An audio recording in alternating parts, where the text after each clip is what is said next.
that recording button. Oh shoot, my. Good day, good folks. You are listening to Talk That Keeps You Woke. And with your awakening, we hope that you will take in the information and knowledge we provide. So make sure you like and subscribe while you hop on this ride as we inform, persuade, entertain, and engage in discussion. Welcome to Pot Liquor Podcast, which is knowledge to feed your soul. I make up one half of Pot Liquor. I go by Dr. A, the inquisitive one, a great debater, Mr. Slow Talker, a rhetorician, and an all-around nice guy, and a member of Alpha Phi Alpha Fraternity Incorporated. The other half of Pot Liquor is my homie, my dear friend for more than 30 years, Kim Parker Jackson Esquire, the legal one, Mrs. Creativity, never obnoxious, the gifted one, a terrific lady, and a member of Delta Sigma Theta Sorority Incorporated. We're back for show 55. What's up, partner? How are you doing today? How was your week, I should say? Good morning, good afternoon, and good evening to everyone. I am well. My week was amazing because guess what? I'm still here. And how about yours, Dr. A? How was your week? It was the last week of school, but I just got an email. Like, I looked at an email. We got a faculty meet tomorrow at noon, and I don't know if I'm going to make that or not, but everything else is well. And as always, we start the show off with a wow. Words of wisdom. All right, this week we're coming from Kareem Abdul-Jabbar. I tell kids to pursue their basketball dreams, but I tell them to not let that be their only dream. This is basically, I'm not even going to say have a fallback. I think that you should have several dreams and you should aspire to do great things in more than one area.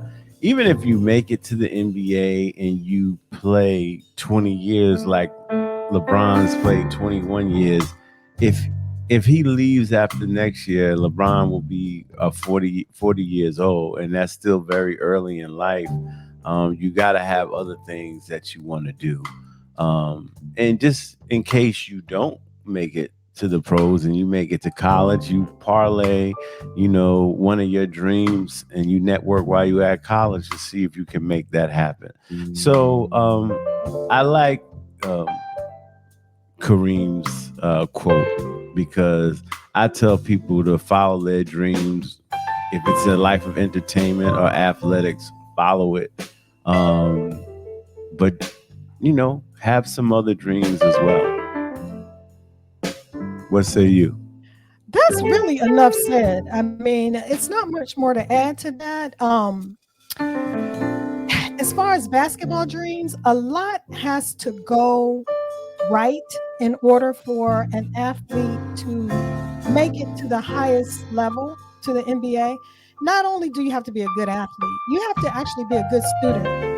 You have to be in the right situation. You have to have the right coaching, be on the right team in order to excel and make it to the NBA. But you have a greater probability of being a professional, of being a lawyer, a doctor, an engineer, a teacher. So I would agree with this and encourage students to pursue their education. And not only that, you can excel in business. I think NBA players such as Michael Jordan, such as Magic Johnson have created a blueprint for athletes and anyone that you can excel at more than just sports. You can go from playing sports to being a business person. And although those are big names, Michael Jordan, Magic Johnson, a little known former NBA player is Junior Bridgman that I recently learned about, who never excelled to the heights. He played in the NBA, but he was never like a big name like a Michael Jordan or a Magic Johnson, but still he has been able to parlay his athletic career into becoming a billionaire, owning restaurants in the hospitality industry. So The bottom line is the sky is the limit. And these are indeed words of wisdom from Kareem Abdul Jabbar. Yes, indeed. And let us move on. Let's do that one more time. And let us move on. I've been your superwoman for so long, ready to be your wife. Little M.O. All right. Today we're going to talk about Black folks in the institution of marriage. And our title for this is, Why Do Black Folks Marry Far Less Than Others? This is a heavy topic, something we should think about because it's definitely going on. We do have some data to prove. So I'm going to start with my married partner and, let her give her thoughts and her takes first. Well, I just have to, first of all, challenge the premise here because I'm not sure if Black folks marry far less than others. I guess this whole topic stemmed from an article about a book on this topic. And I haven't read the book, but I think the synopsis of the book is kind of contradictory because, on one hand, the author claims that children and the Black middle class are harmed when Black people are unmarried. But then it concludes that Black women would benefit themselves and the Black community more if they marry outside of their race more instead of marrying down inside the race. And that to me just, it doesn't, you got to make it make sense for me because, first of all, why is the author placing the burden on Black women for this issue? That's number one. You know what I mean? So I don't know if, let me look at that. Before I speak, I just want to revisit that text. No, okay. So I don't think the author is blaming it on African American women because the title is marriage. The book is marriage for white people. So a while ago, probably back in 2016-ish, I heard a young Black psychologist who's a couple psychologists talk about how Black women and Black men don't get married. And the first thing I do when I hear things like that is I check my own like radius of friends. mhm, And it's true in my situation. A lot of people that I grew up with are not married. The majority are not. And it's a big majority. It's probably 8 out of every 10 people I know are not married, perhaps even 9. But that's my circle. right. In people I know, one thing I did notice is that African American men that I went to college with and graduated, the majority of them are married, right? Mhm, Those that just went to high school, the majority of them are not. So what am I saying? I always thought that education played a role. Um, and now reading some articles in the synopsis of this text, it is a lot of this is based on economics. So my one of my questions that I wrote down, is it more about money or is economics, or is it more about love? Because you just said that the article does say that, or the synopsis does say, Black women would do better right. if they step down in class. I mean, if they married across races instead of stepping down in class. And basically prioritize finances or class, like you said. Right. Go for a Prioritize whole class. finance. So Yeah. to me, this is what I'm saying. Where has the love gone? Like, how important is that to us? And that's why I talk with there's been a shift. There are more women, period, going to college than men. Not, I'm not going to specifically talk about black men and black women. I'm just talking about man and woman. Right. More women going to college at a higher rate. When it comes to black men and black women, the rate is even higher. Well, they say no, it's 2 to 1. That's what they say. It's 2 to 1. So that means 100 women, 50 men, 200, Mhm. 100. It goes on and on and on like that. I think that plays a significant role. I do believe men judge their worth by their work. I've been taught that, and just talking to my friends, yeah. The thing about it is, to me, in this society, you're indoctrinated that a man should bring home the bacon and he should be the provider and protector of his family. If a man feels he cannot do that, he may not get married. I don't understand why he will plant his seed in a woman, and it's still the same. As a matter of fact, you're better together than apart if you're looking at finances and worrying about that, Mhm. um, because you're supporting one another. But I think the real reason why black women aren't married, I don't think it's because they're not ready. I think that a lot of men that are not secure in their employment or in Mhm. their career are fearful of that. And I'm the partner that's not been married yet, Mhm. but have been in a long-term committed relationship for 14 years now. But apparently black women are more likely to marry black men who aren't necessarily making as much money or aren't necessarily as educated. I mean, black men do that all the time. Do what? What you just said. Marry women who don't make as much, black women Yeah, who don't yeah. make as much. Of course, it's been going on our whole lives. It's not looked at it or examined that way because a man is supposed to bring home more money.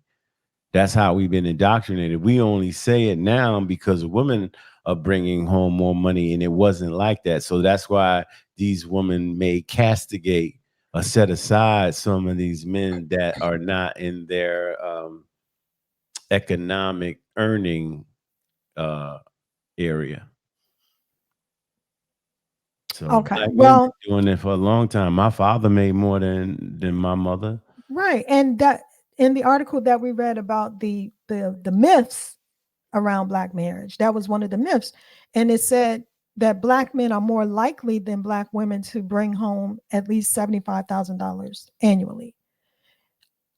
Also, the double the number of black men than women make at least $250,000 annually. So double the number of black men That's make 2019-ish 200. though.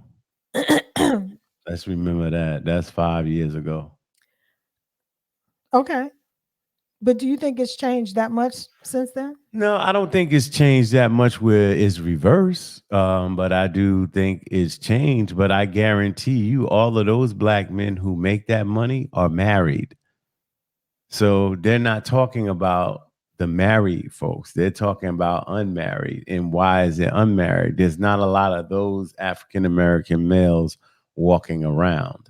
And I'm not saying But is it just black people though? 250,000. I'm saying 75,000. Yeah.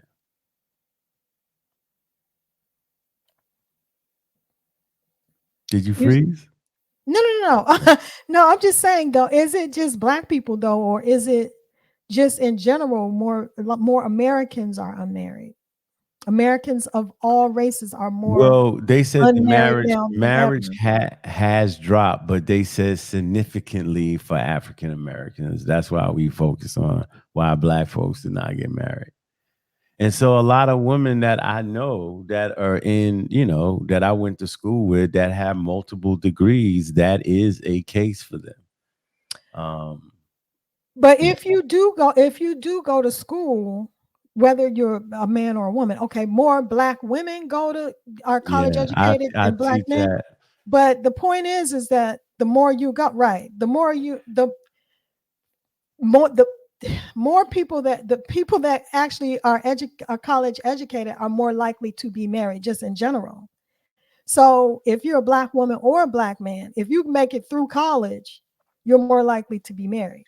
And I And think that's because you're more likely to be securely employed right. and not underpaid paid. Studies do show that if you're college educated, you generally will be making more than if you're just have a high school diploma, except for if you're white. That's a whole other issue.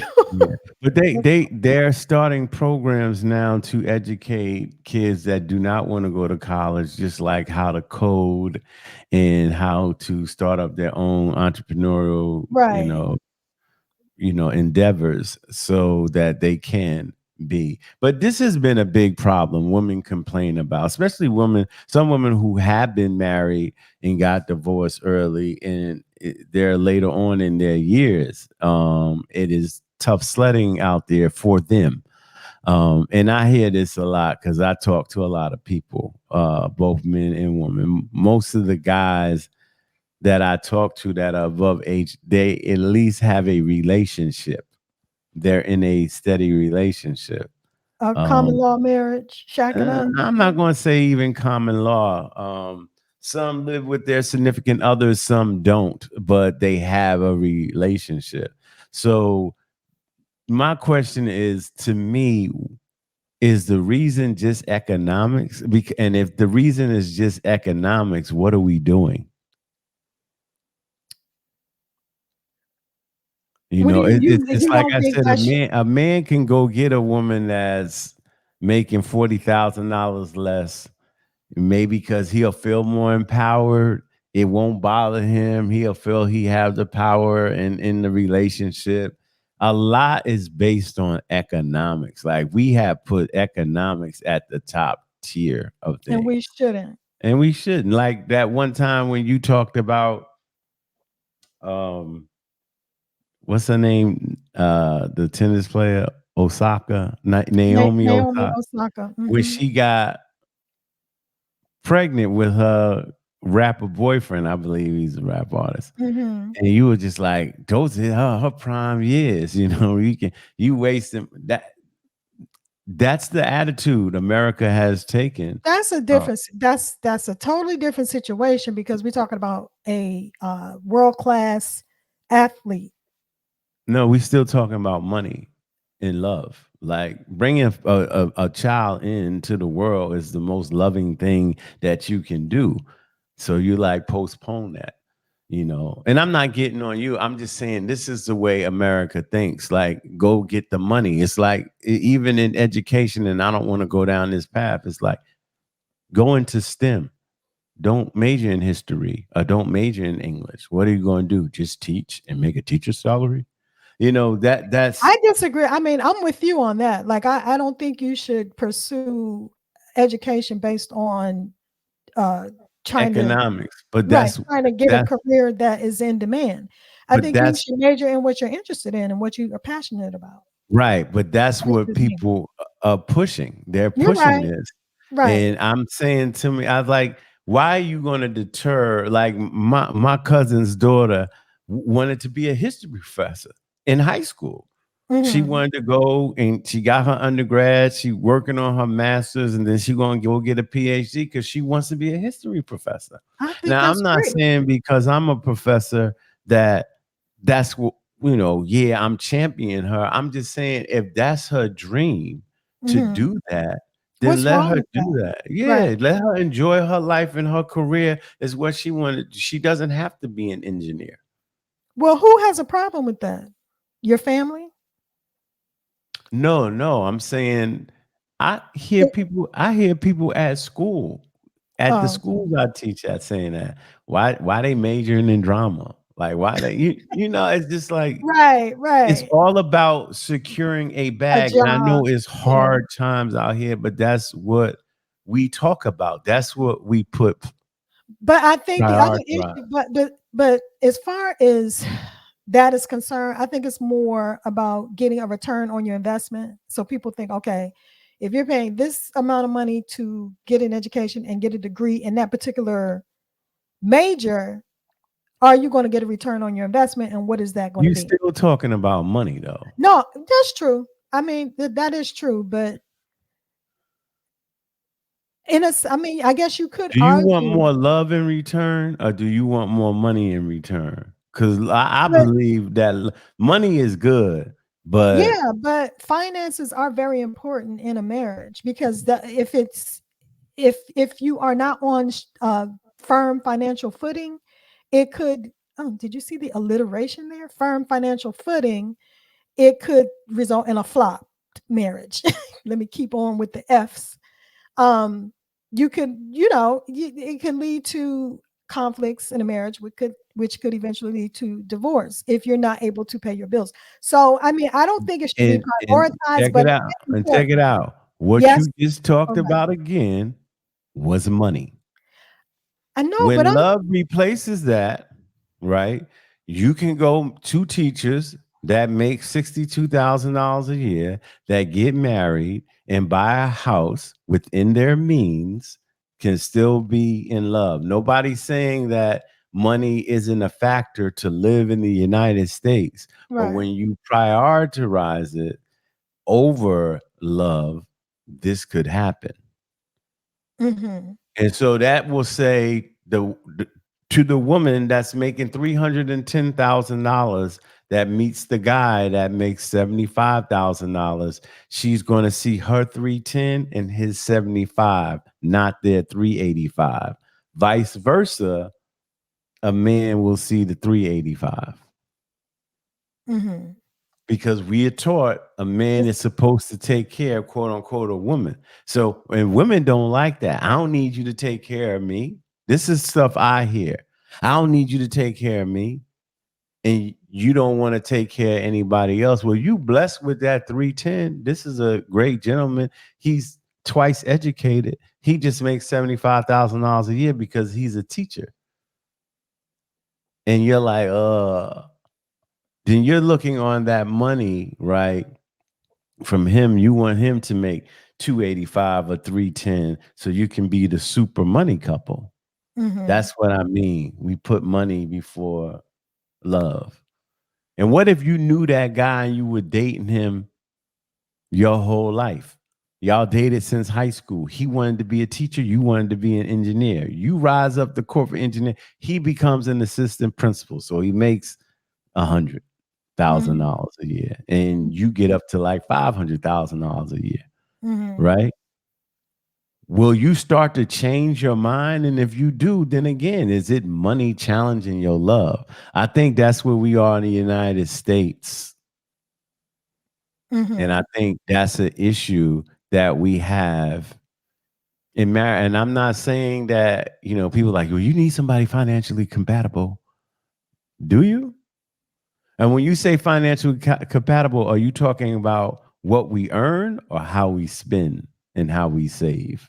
All of that is important. Okay. I think the latter is important, how we save and what we spend. Right.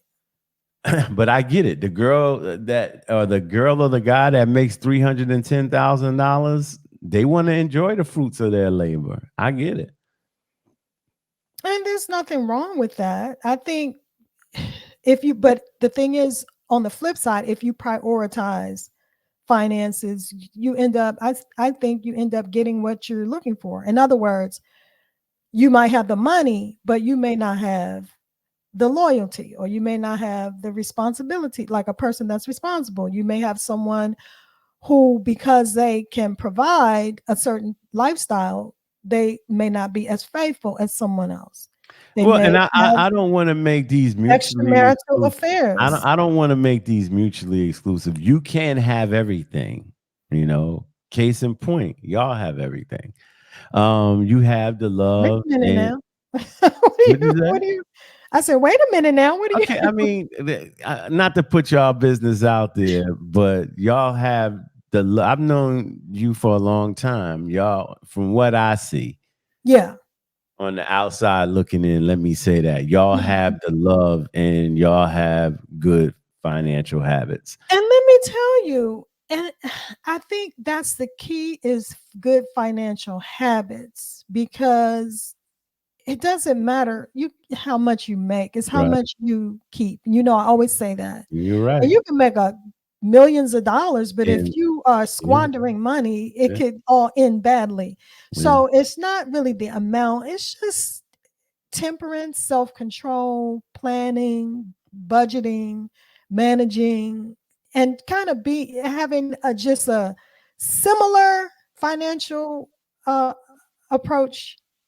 You know what I mean? You yeah. can't have like a super saver and then a super spender. You know what I mean? So I Right. think we're both compatible with In regard that area. in that So, area. So that's the blessing. But let me say, in the beginning, we didn't have much at all. So I think but y'all didn't you're have right. much at all together. Together, Right. neither one of us had much at Right. all, and Right. so we approached it from love, you know, Right. and that was the foundation, was love, and then Right. we built upon that strong Right. foundation. Right. And so there's a lot to be said to that, Right. You have but a good testimony. Well, because I agree with that side and that approach. And to not to try to put a bow on this, it's like men are at fault too. Some men are intimidated by women who make a lot more money than they do. mhm, Because in this society, we're taught that the money is king and the money rules. I don't live that way. And I don't go like, well, I make more, so I you have everything a goes my way in the yeah, house. No, I like an intellectual in the house with me. If anything, I prioritize that, your intelligence and your life experience. You know, if you come from humble beginnings and you rise to a position where you don't have to live like you lived growing up. Um, but I think that women have to understand like their earning potential is growing while maybe black males, I'm not going to say that earning potential is declining. More black women are moving forward in these corporate spaces than the black males. I teach at TSU, and the number of women I have in my class juxtaposed to the number of men in the class is a difference. It's not 50-50, you know. mhm, So like maybe out of 25 students in the class, I'll have at most 9 guys. wow, Right. And so then you have, you know, what's that, 16 women? And that's how really it works out, you know. And you do have non-binary students in the classroom too. So I want to include them also. But I think, yeah, women have to understand the position that they're in, and then because these women have the same mentality. These younger women are like, I ain't giving a man no money. Like, where's that being taught at? Like, where is like money is being taught? Like, you throw down tidbits to your kids about, and this is women in general, maybe not just black women. You know, you gotta learn to keep a little for yourself. You know, you never know that rainy day. Almost like you can't trust a man. I get that. That's being taught, but at the same time, is any love being taught? Is any respect the person you with being taught? And that goes vice versa.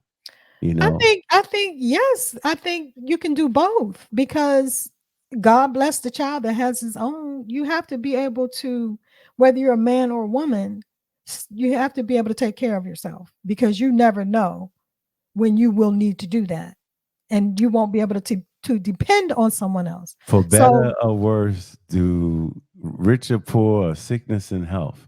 Those are the vows we take when we get married. So sometimes you but what might. if your partner leaves you alone and you have to take care of yourself? Should you be I able was to I do was that? just about to say that. I said, with the exception of divorce, right? Does your partner leave you because you wasn't there when he was sick? Does your partner leave you because you wasn't there when she lost her job? Does your partner leave you?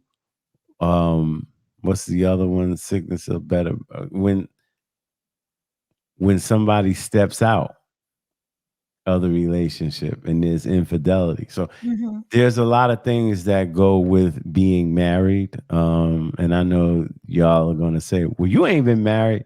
Um, and I could tell you why. Mine was due to not being able to provide for a family because I never had until recently, I never had a job where is steady. And and to keep it 100, put my business out there, my contracts at my universities are year to year. I don't have, if I taught at the other school, it would be a 3-year contract. So they're contracts, you But see, know. let me just say this. I can understand you making that choice because of your financial instability, if you will. You have decided that you don't want to, in the past, you didn't want to take on a family because maybe you felt that you did not have the financial stability to do that. But And I would encourage you and men in your same situation to consider that if you enter the right partnership, that could elevate your family to the next level, you and your family to the next level with the right person. And I would also encourage women to consider men like you and others in this in a similar situation, because really, if you have a good person who has may not have the money but has other redeeming qualities, important qualities upon which you can build a solid family, like loyalty, responsibility, honor, integrity, determination, ambition, hard work. And I would say you embody all of those things. So I would admonish any woman not to overlook men like you. so since that sounded good, we'll end it on that note That's the and we truth. will move on. And let us That's the move truth, on. Ruth.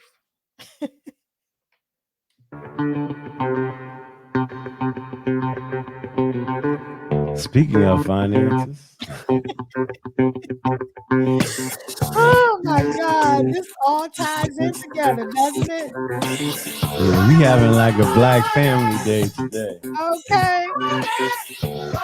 All right, so the Scratching song and is surviving. apropos. It's appropriate to be playing right now because we're talking about Black unemployment Mm, mm, and mm, mm. how does this work, and our thoughts on Black unemployment.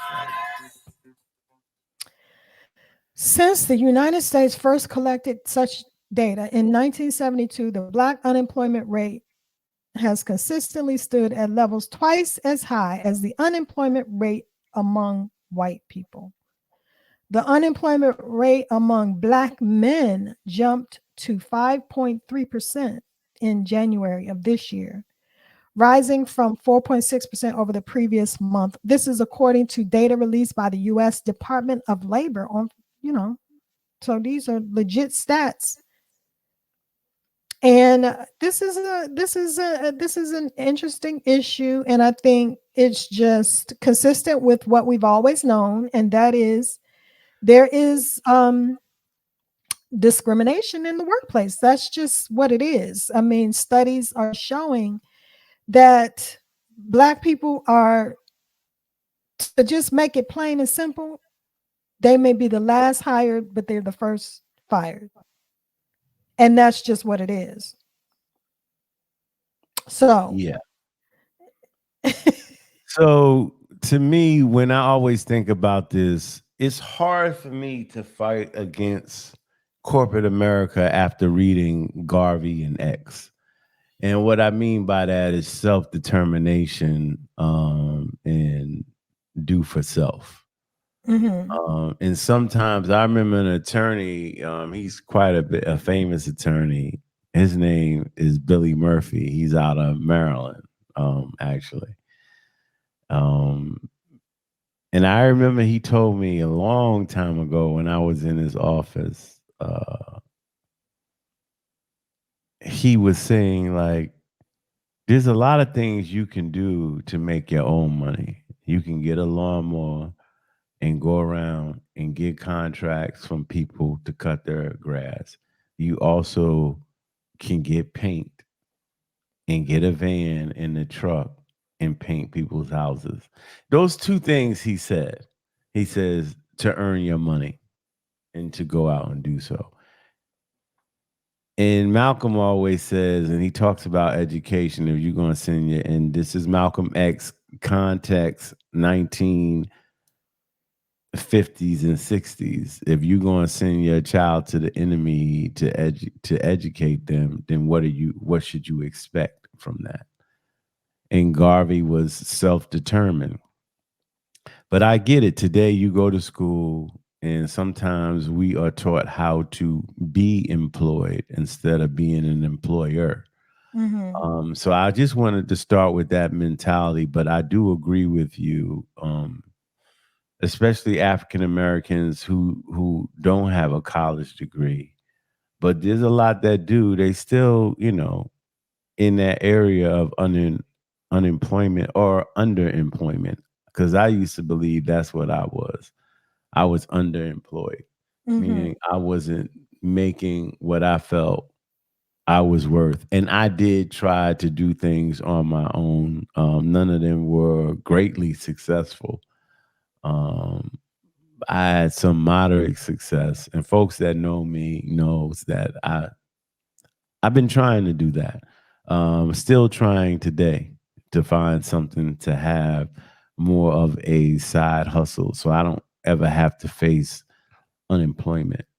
But I think unemployment, and I don't want to tie it too tough back into it, but I think that's another reason why uh, black folks don't get money. I mean, don't get married that much because of rocky situations. When you're dependent on General Mills and say Exxon to pay your bills, that's what's happening until you accumulate your own wealth from them that you have saved up, that you can say, okay, I have $100,000 in the bank.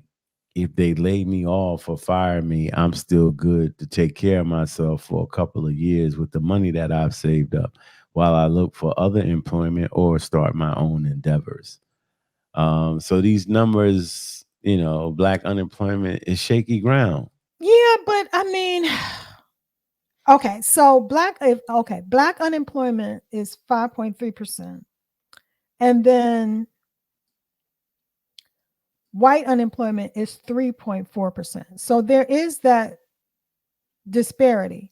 But overall, doesn't that mean that 95% of black people are employed? And Yeah, that's a good thing? but it could be underemployed. So I think the problem is the difference, like the disparity between blacks and whites is the problem. It shouldn't be that big of a gap. Um, Although it's a couple of percentage points. I mean, that shouldn't exist in a country where we're just what, 15% of the population? But 13, yeah. But Yeah, they say there are more jobs than there are people to to work them. fill. Right.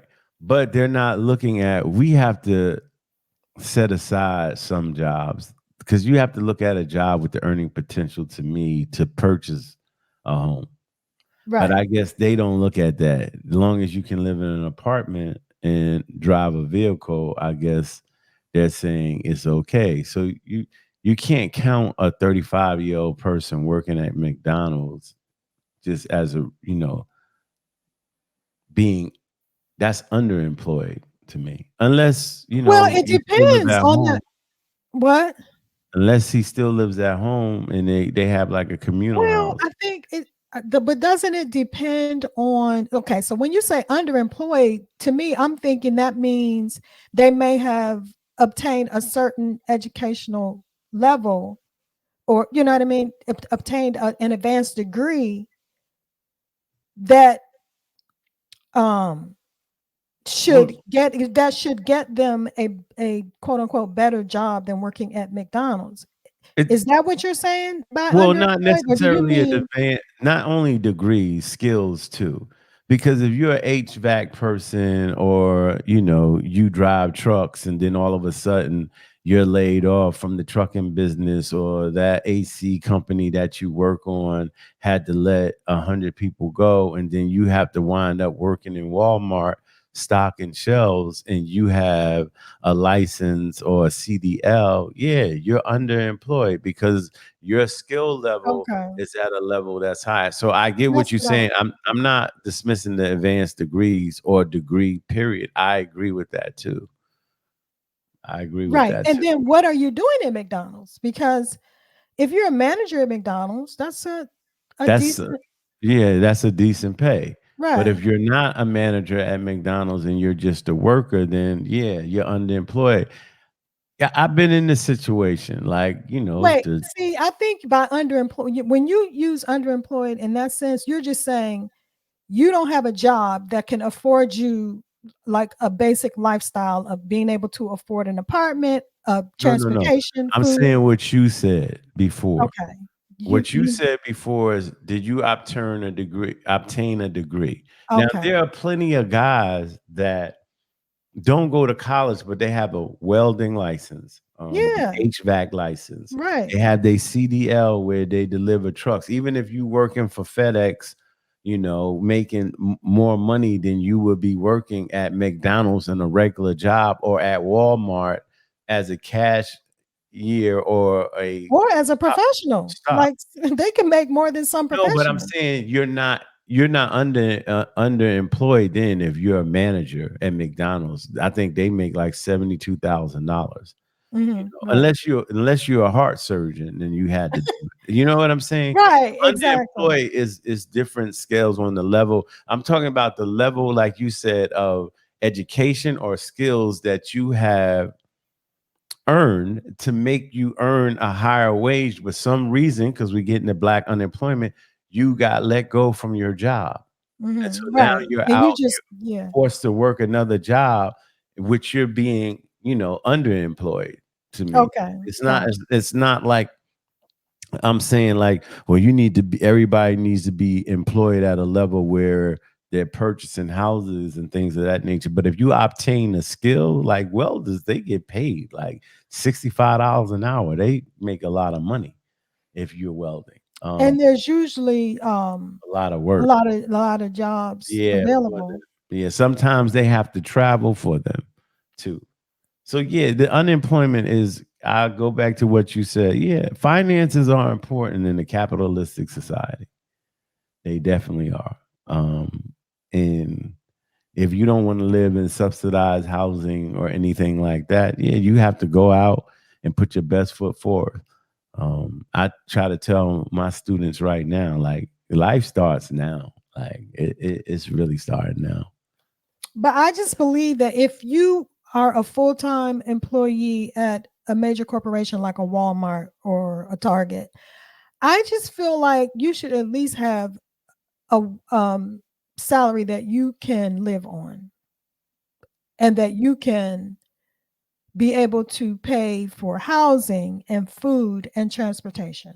I don't think it's fair for Americans to have to work 2 and 3 jobs just to pay for basic expenses. It's just unconscionable to me in a country Mm. that is as rich as this one, and it with working in corporations that are making billions and billions of dollars. I It's don't put crazy. that on the corporations. I'll I go back. put it on a No, no, corporation.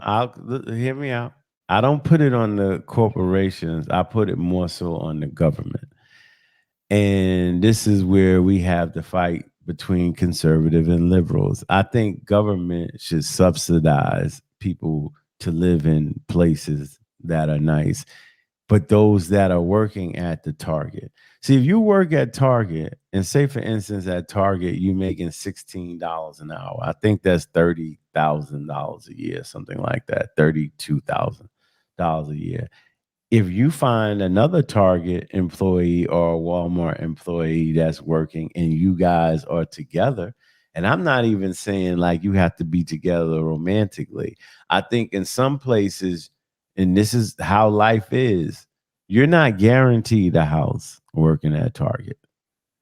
But if you and two other guys are roommates, that's how you start to build wealth. Like, all right, this is $2,200. This is $2,100 a month for the rent for this 4-bedroom house. Let's all pay $700 and we can afford it and we'll all live in the house.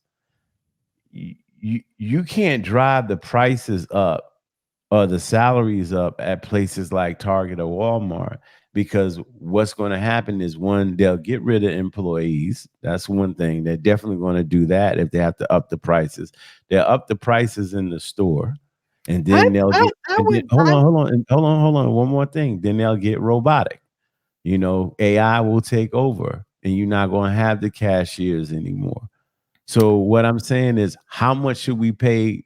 And you're Miss, you and a lot of women. You are Miss TJ Maxx, Miss Ross, Oh, I'm a bargain uh, shop now. Miss I'm Marshall. frugal Fanny, honey. Frugal Right, Fanny. exactly. But if those people in those stores that you were working at all of a sudden was making 18, $19 an hour, those ain't frugal fanny stores anymore. I'm willing to pay. I think most people would be willing to pay a little bit more so that people can have a livable wage and not have to work 3 and 4, 2 and 3 jobs to make ends meet. It's crazy. Like, how do you have You time gonna to pay even $12 live? for cereal? You think the woman that has Cereal is already four $5. kids? You Yeah, want me to pay 12? exactly. No, That's I'm what I'm saying saying. I'll pay 6. If you pay That's a 5, you'll pay dollar. 6. Right. That's a dollar. I mean, $5 is already outrageous for a box of cereal. Not today. Today, I think Uh, that's crazy. You get about 8 bowls out of that. You talking about like the regular size, Uh, not like the Oh Costco no. size. Oh, the regular size is like, I thought they were like 348. No, they'd be like $4 or $5. They might be different down here. Okay. Mm. But yeah, I just think that's ridiculous. Yeah. So and Crazy. and and the unemployment issue is just like, we, in one sense, you're codependent. You're dependent on somebody to pay you. And that's the way this world works. If they feel like their bottom line is affected, they're gonna lay folks off. And sometimes people get laid off based on, it's not always color, is on your popularity at the job or how well you know people at the job. Like, well, we're gonna keep Shantae around because he's the life of the, what's the name? And uh, Well, we're not some folks call it. I'm not making this up. This is what the studies have shown. Right, but it's That true. black people are But the I'm saying last hire sometimes and in the first networking, it's fired. like, I remember on Girlfriends, William, Joan got mad at William because he spoke up in the law firm in the committee on, and they gave him a raise, and Joan was mad that she didn't get it, I'm sorry, and felt that William should have relaxed. And he told her, he said, look, we're very good friends, but when we inside that office, we are competitors. I remember Right. that. Yeah. Right. And so he was saying that, and then sometimes we look at situations where if you're working somewhere and you don't like the money that you're making, that's when you start having those talks to yourself. How can I improve my position in this country, in this world? Does it mean, well, I messed up when I was in college, I need to go back to college and get a degree or two so I can raise my income? Do I need to go to a school and get a skill and come out and be a welder or work on HVACs or drive a truck so I can make 86,000 to $103,000 a year? That's Mhm. what you have to start doing. Not you going into Target and say raise. I mean, I'm about to go to Target and buy some towels today. If they raise the prices of the towel, I'm like, I ain't gonna get it. You But know? there's other ways. You don't necessarily have to raise I the get price. it. It's multiple ways. There's a Yeah. variety of ways that Share there's a some of those variety of things share that some of need to those be done. profits. Yeah. Share some of those profits and stop just prioritizing the shareholders. Because, yeah, I mean, there's pressure from shareholders to increase profitability. So you want to pay employees as little as possible so that you can report higher earnings, but share some of that money. You don't need to make a gazillion dollars. All right. And let us move on.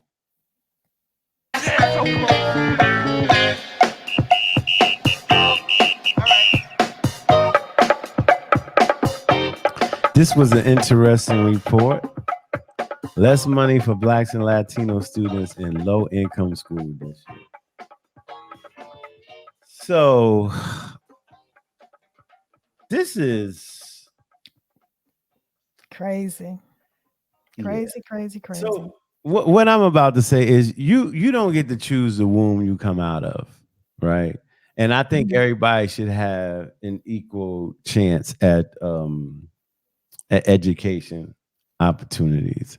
And I know being a substitute teacher in public school, I see how the system works. Some public schools who don't have the resources, and let's speak frankly, they're bad schools, not because, and I'm not talking about education, is just the fights and the disruptions that go on. You do a lot of time discipline in scolding and chastising children as you do teaching children. Some of these kids suffer from bad nutritional habits. Some of them have ADHD, and they've been examined and tested to have it. Um, so you don't have the greatest attention spans.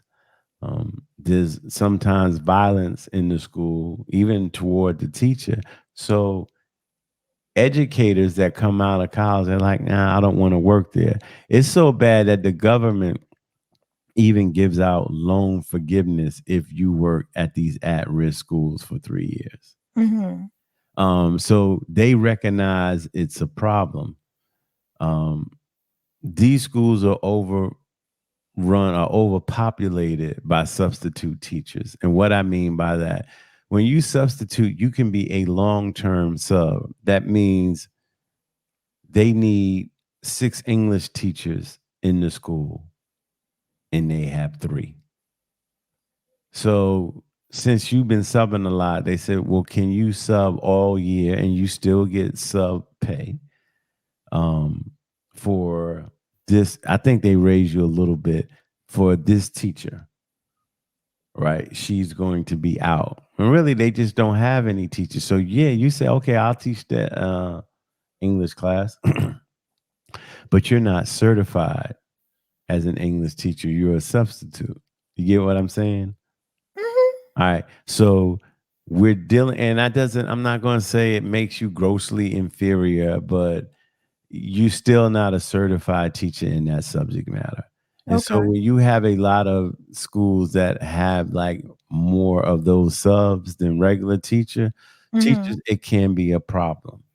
Yeah. And then you You talking about can't. ratios, like instead of 22 to 1 or 18 to 1, you have 34 to 1, 37 to 1.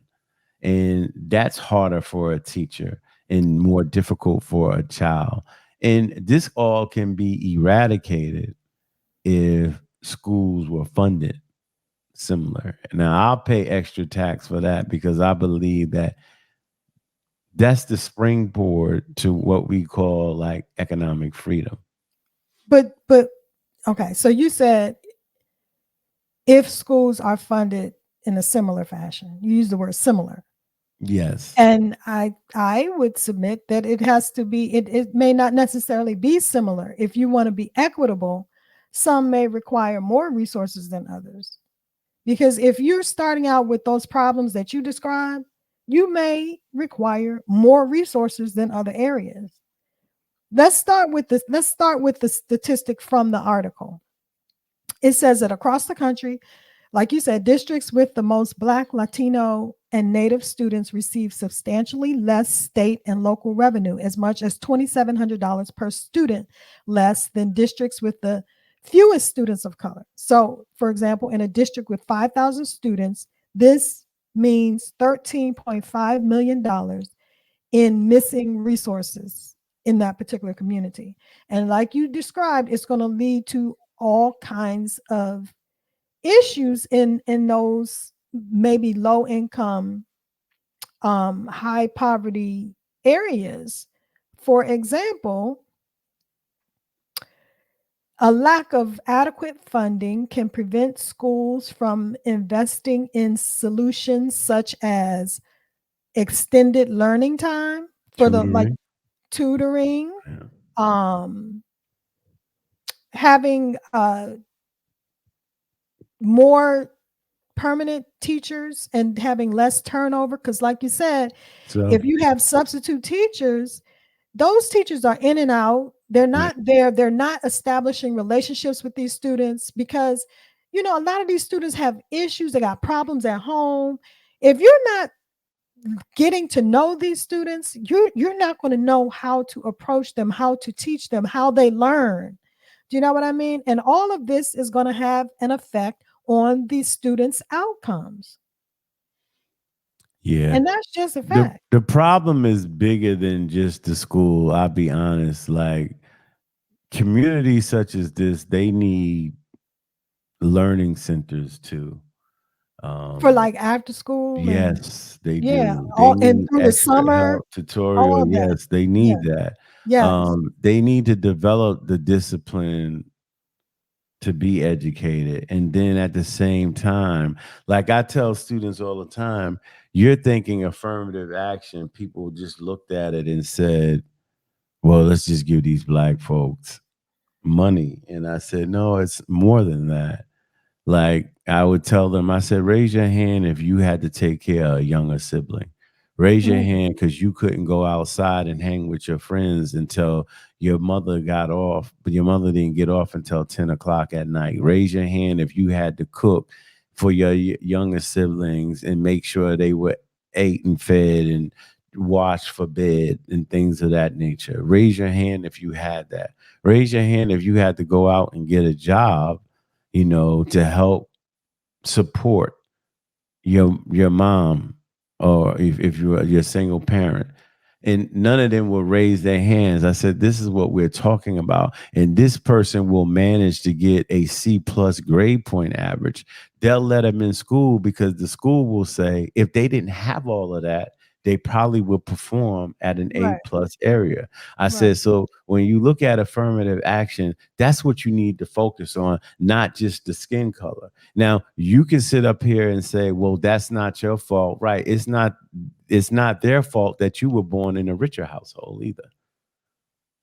Right. So that's what we're talking about. You understand that you're in a privileged position, that your mother and father were educated. The baby doesn't come out. It's not like you when you in the womb, you get to program something and say, this is the parents I want, and boop, you pop out in a wealthy household that has money for you to have tutors, and extra work, that has nannies, and you the stuff you study in history, you actually going to visit over the summertime. So Right. that gives you more. You're going to museums You're going in to different Europe, you're like, going to yeah, exactly. I said, so that's all privilege. That's a right. privileged life. And nobody's mad at that. No. But the underprivileged needs help to try to get Right. to where close to where you are. So So here's to the make it fair. question.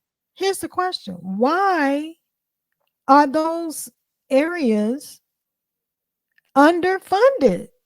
Why are we allocating the resources in such a manner that you got more going to an affluent community than you do to a low income community where What the need is greater? That is was you illogical to me. well, okay. So here's my fight. And I think they're changing this. I'm sorry, I didn't do enough research on it, but some of the students that are in education at my school at A&M are telling me the course is changing.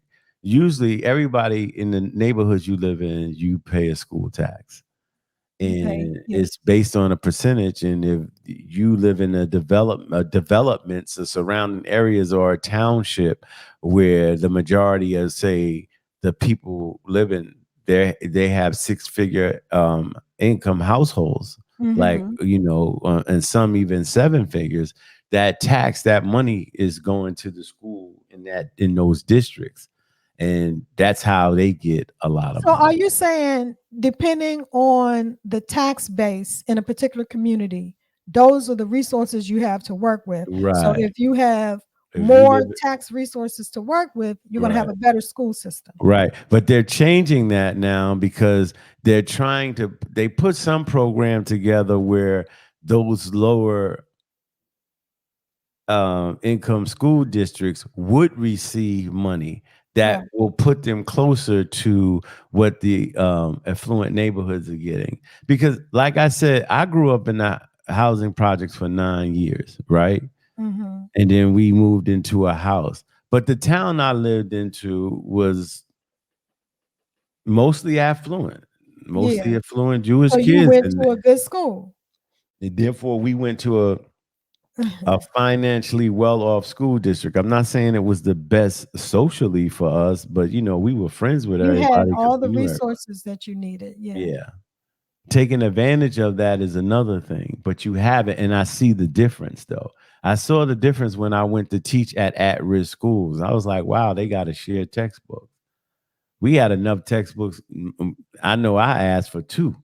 I had one I kept in school and Right. and So one you at didn't have to home. carry books around. Right. Exactly. So, everybody didn't do that, but I used to do that. So I'm glad to hear that the tide is turning because it needs to. This like if you have a family and you have a child with special needs, whether the child is autistic, whether the child has cystic fibrosis, has like a serious health condition, and then you have another child that's healthy and that is doing well in school, smart, all of that. Aren't you going to invest more of the family's resources into the child with the special needs? It does that mean that you are neglecting the other child? No. I mean, it's just common sense that you're going to put more resources into the person or the place that has more of a need. So it shouldn't be the same.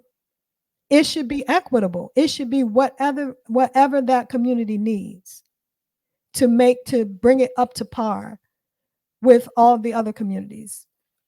And that's the problem is that test scores are higher among white and Asian students than they are among Black and Latino students in these neighborhoods.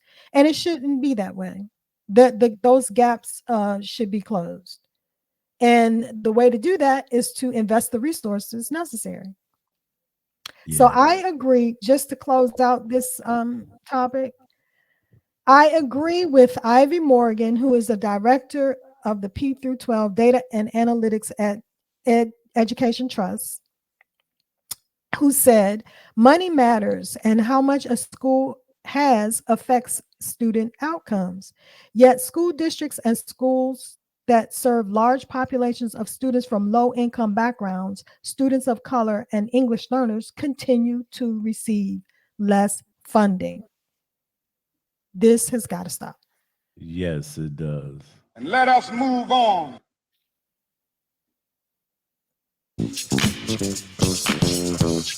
All right.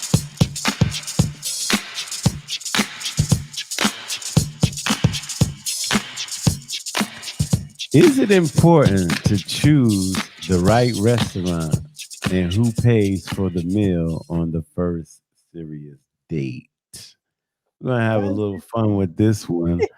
A while ago, it went viral. This young lady was complaining about her first date, the guy taking her to the Cheesecake Factory, and she was like, more so like that. And, what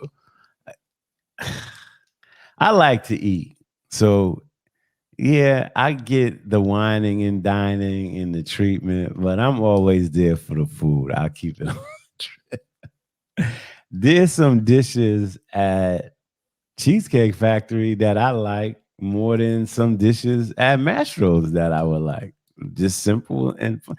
You always don't have to eat like fancy.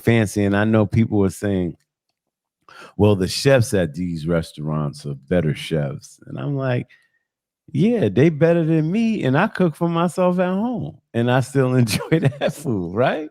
Right. So it's just, but you're trying to impress somebody. Mm-hmm. If you're trying to impress somebody, it does matter what restaurant you take it to. If you don't have the needs of the means, I'm sorry, or the income, then it's different for you. That's what we need to do.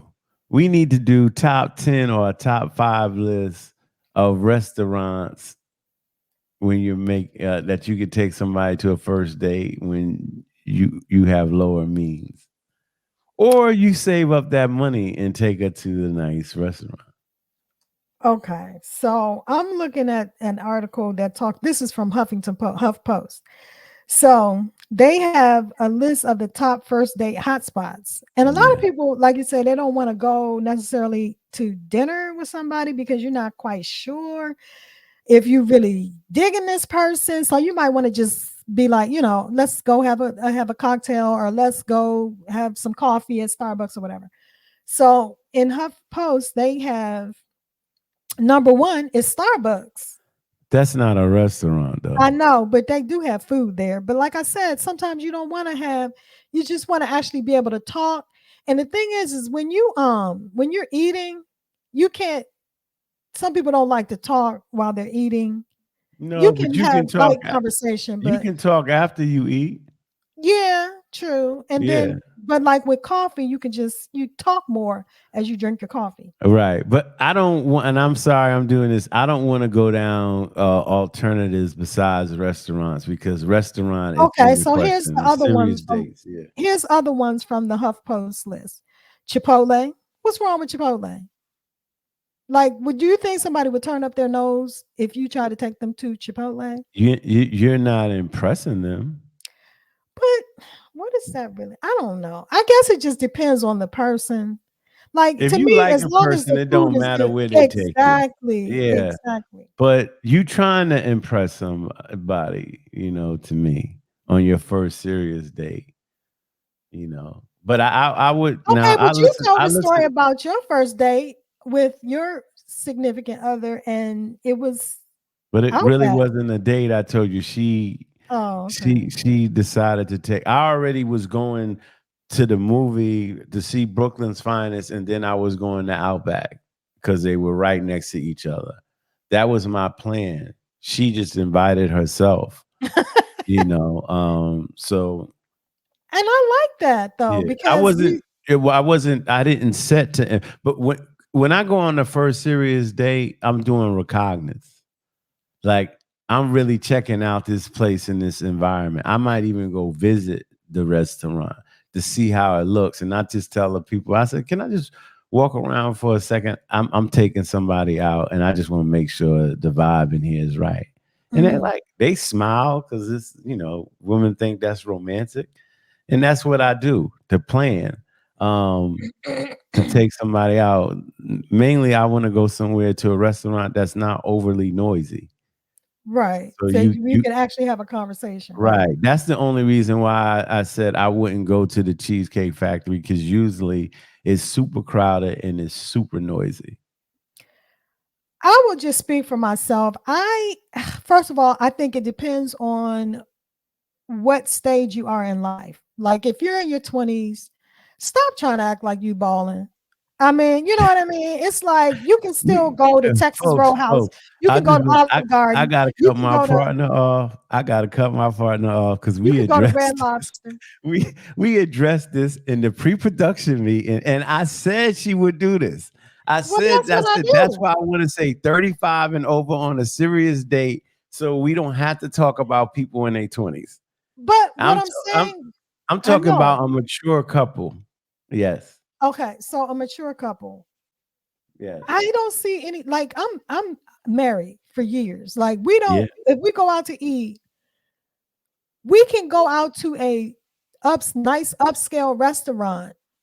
We could go out to a nice upscale restaurant every time we go out, but we want to reserve that for special occasions because Okay, guess what? It's not necessary. Like there's still good okay, food at restaurants that okay, aren't okay, okay. upscale. Yes I'm or gonna right? ask you this question. Do you see Yes the or right? picture? Do you see the picture up there? Yes. Okay. Do you see the caption? Is it important to choose the right restaurant and who pays for the meal on the first serious date? Okay. You and your husband been married for 25 years. Of course you don't count. It ain't the first date. He ain't trying to impress you anymore. He already did. Let's put our Okay. minds in this set. We talking to these people out here that aren't 25 years in. Bless your hearts. All right. Okay. Well, all right. So I think again, it just depends. Like I've heard Chad Johnson, Ochocinco, Yeah. the NFL former NFL wide receiver for the Cleveland. Who did he play Yeah. for? That's on Nightcap with Shannon Sharp. He played for Cincinnati Bengals, right? Right. So he And talked and the about Patriots. right. So he's a multimillionaire, obviously. So when he met his fiance, he was saying how he they were hanging out and he was getting to know her and he was like, I'm about to run by, I'm hungry. Let's go into McDonald's. And he said when he got there, and I think he owns like several McDonald's franchises. But when he got there and pulled up in the drive-through, he said before he could get his order out, his fiance was reaching across, putting her order in. Like it's not that's like, you know what I mean? Like it's okay to Let's go. not use them. That's not a first date. He's a multi-millionaire. That's No, but he impressive. was talking Plus, he about when he owns was 7 first when McDonald's, so why not invest in yourself? So we going out of the stratosphere. So I'm gonna bring it back down, y'all that are listening, to a serious stage. I think my opinion, I think it does. I think it does matter where you take the first serious date. And my partner and I had listened to, I think it was Jimmy Fallon or one of the late night guests asked 50 Cent, does it matter who pays for the meal on the first date? And 50 said, and I agree with him, it says whoever asked the person out. So if I ask the lady out, then I should pay for it. If she asks me out, she should pay for it. I'm I'm a guy in the traditional sense. I'm not going to let the lady pay for it. Not the first night. Maybe the first 3 meals she doesn't pay for. The fourth one, if she suggests that she pays for it and she wants to, I'll let her. If she doesn't, I'll pay for it. But I think that men like to see, if I keep taking you out, at least a woman to offer, let me take you out this time. You done took me out such and such time. I think the reciprocation is there. If some woman's like, no, I'm not doing that, then to me, you're just saying like, if I fall, you're not gonna be there. I think so the meal to me, Does it matter? Yes, I think it matters. I think the person that's asking the other person out on a date should pay for the meal. So it does matter. Okay, I agree with that. All right. And But I think the first serious date that you take them, I think it depends. If you're going for fun, then it's a fun situation, like a fun restaurant. I guess you can go to, like if it's a comedy club that serves food or what have you, and there's entertainment. Yeah. I like a quiet restaurant that's probably not a chain, and you can sit down and have something to eat and be served and taken care of, and you can talk and have a good time.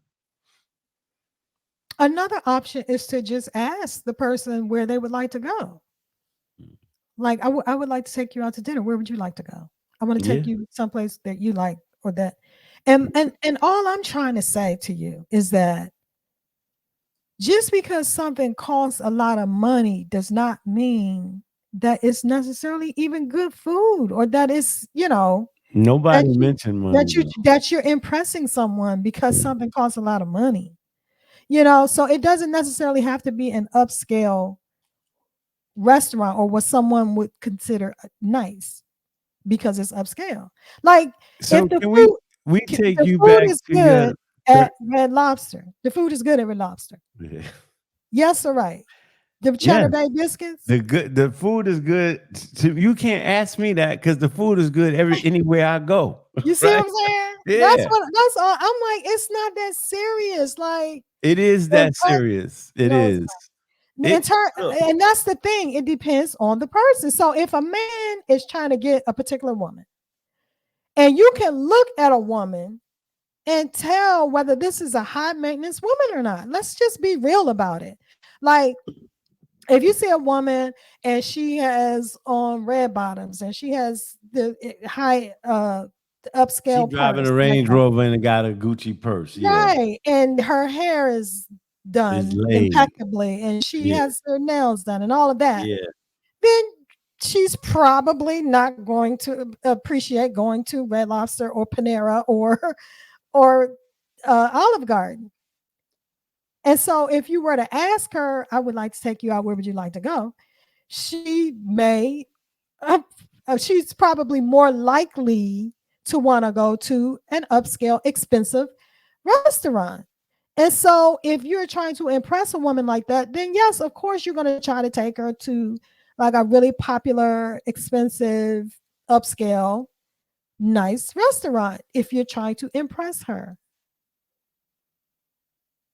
And that's just what it is. But so if you just have a regular girl like me, it's not necessary to take me to I mean I would choose a cheesecake factory or just where depending on where we are, like just some place that has good food. It doesn't have to be Some expensive. women don't want to be overly impressed because they don't want the male to have unreasonable expectations. That's a factor too. All right, so you know how DLU Hughley has the joke when you take somebody out and they order from the expensive side of the menu, and he says, and I'll say it in polite terms, he says, you know that's the sexing side of the menu. The sexy side. Oh, that's like Shannon Sharp who said when he takes a woman out and they order the most expensive thing on the menu and they like, for example, lobster, and they say, well, what goes with the lobster? And he says condoms.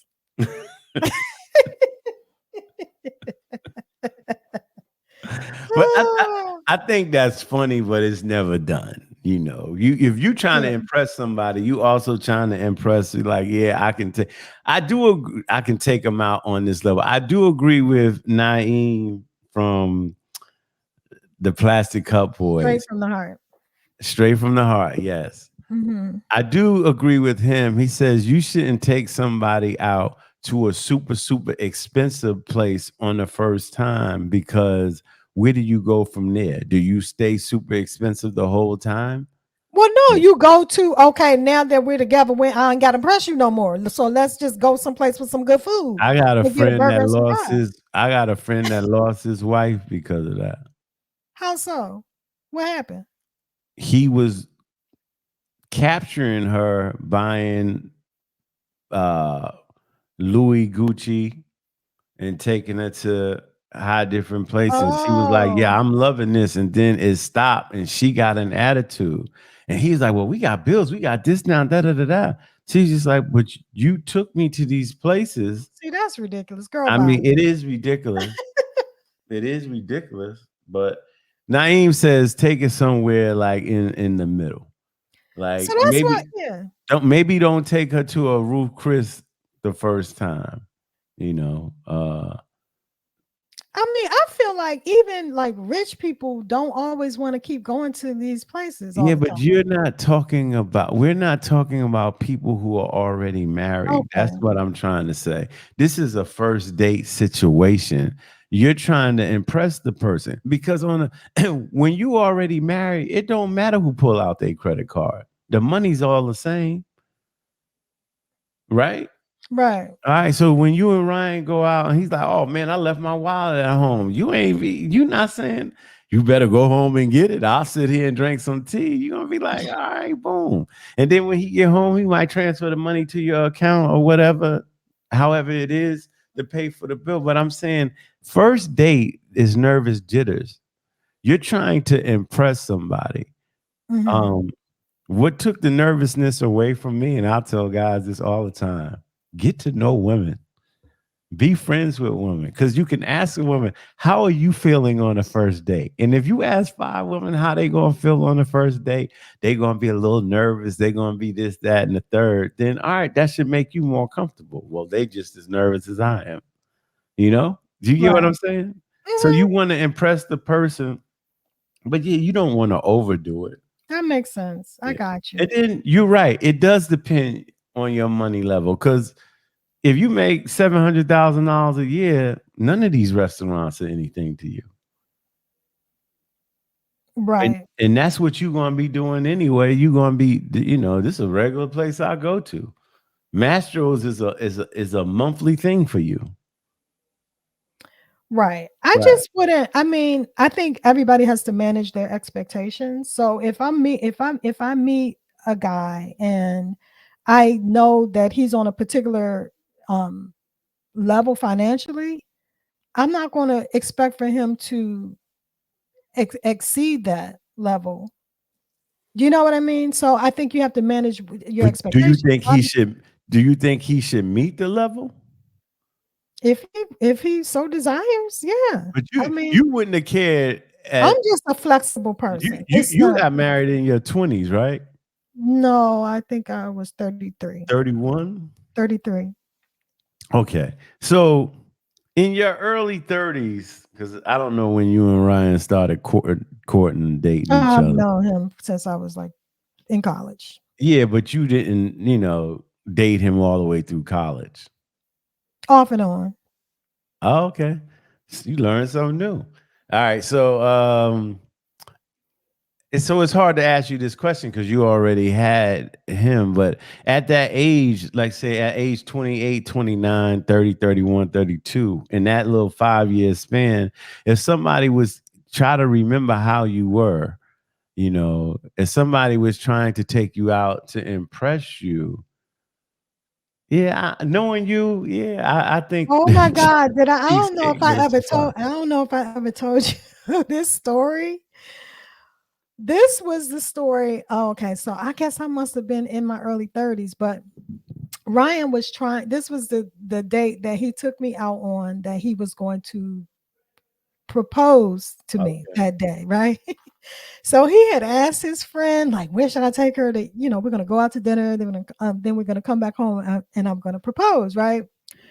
So he was supposedly taking me to this fancy restaurant. This was somebody suggested this restaurant near Ronald Reagan. It's called Ronald Reagan, but National Airport in DC, where Mhm. you could sit in this restaurant and you can watch the planes take off and land and stuff like that. And it was supposed to be like really amazing, but it was horrible. Like it turned out to be so bad. And it was funny because he was trying to be impressed, like he was trying to impress me. What was bad about it?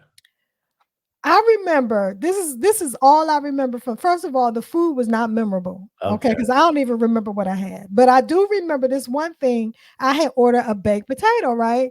But I wanted like a loaded baked potato. So I wanted like the butter, the cheese, the sour cream, the Bacon scallions, bits. Yeah, the yeah. bacon, right? All that. And so they brought me out the baked potato, but it didn't have the cheese on it. So I said, oh, excuse me, I thought this was supposed to have cheese. That person brought me and Ryan can attest to this. The waiter brought me a plate with a slice of cheese on it.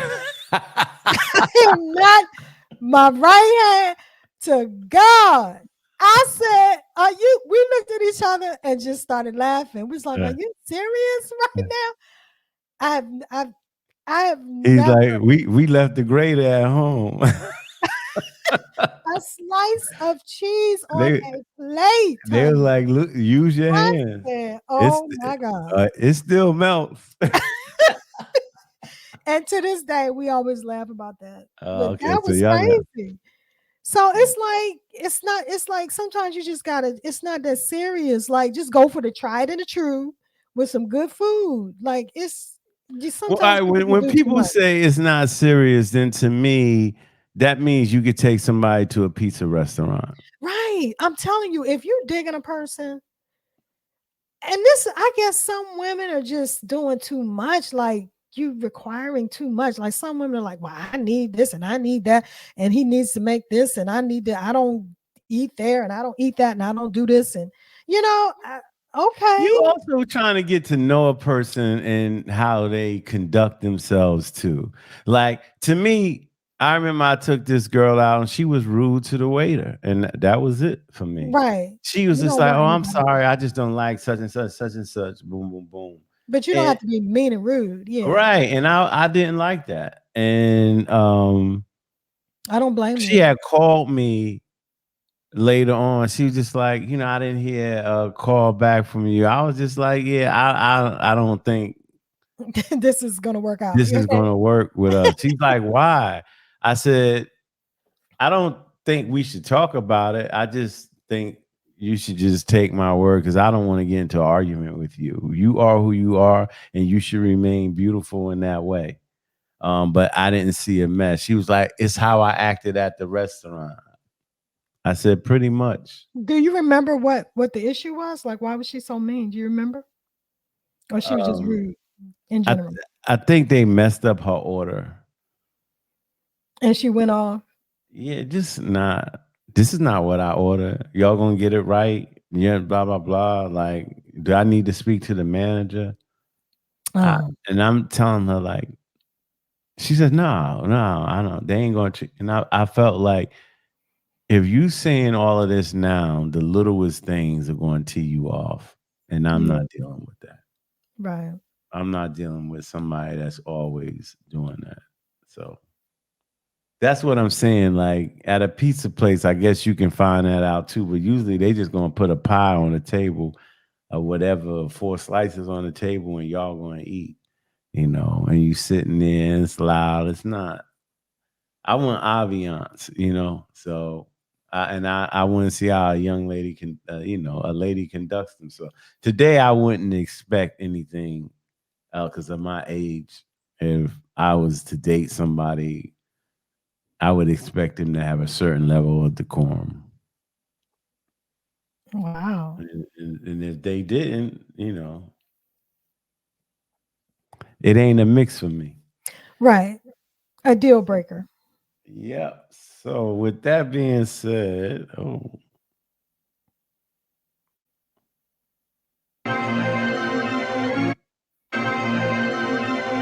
Let us move on. We stop playing around and take this shit serious, like. Niggas is a joke, I take it serious though. Yeah. Look.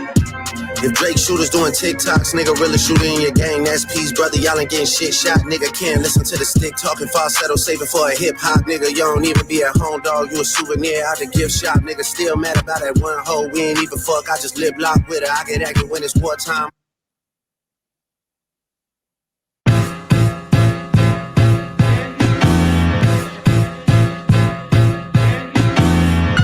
Dear Adonis, I'm sorry that that man is your father, let me be honest. It takes a man to be a man, your dad is not responsive. I look at him and wish your grandpa would have wore a condom. I'm sorry that you gotta grow up and then stand behind him. Life is hard, I know. The challenges always go beat us home. Sometimes our parents make mistakes that affect us until we grown. And you're a good kid that need good leadership. Let me be your mentor, since your daddy don't teach you shit. Never let a man piss on your leg, son. Either you die right there or pop that man in the head, son. Never fall in the escort business, that's bad religion. Please remember, you could be a bitch even if you got bitches. Never code switch.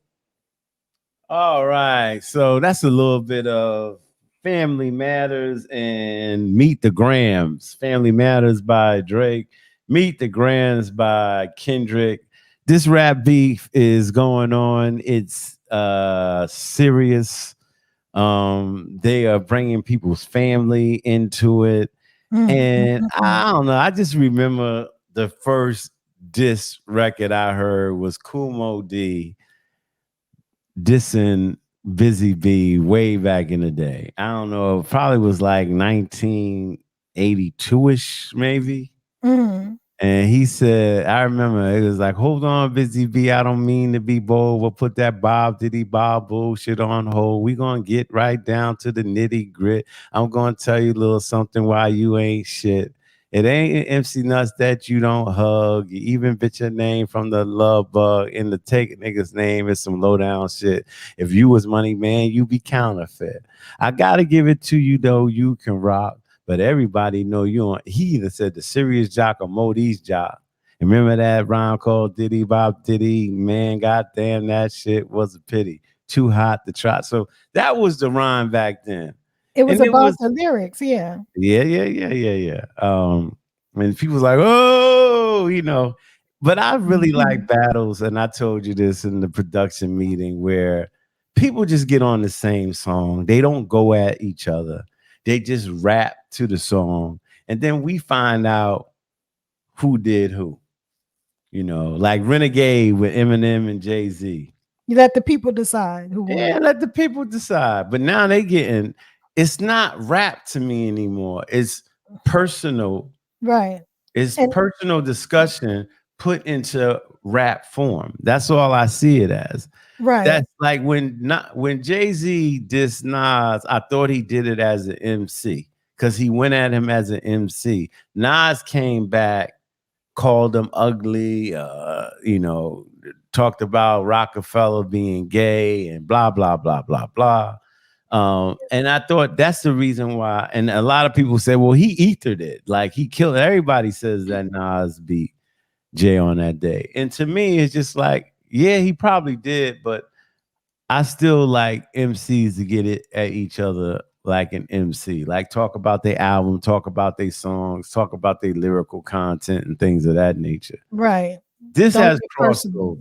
Yeah. This is the fight after school that everybody wants to see. Right. Right. And so you stick around for it. And me being a prisoner of rap music, I'm listening to it. And I'm not, and I'm all like, oh, he said that. So I can't sit up here and say that I'm not a part of the excitement, but I think it's getting out of hand. I don't know how much you listen to.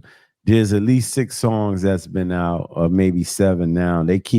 Kendrick has been putting them out, but a lot of people said he had a lot of the music already written and he was waiting for this.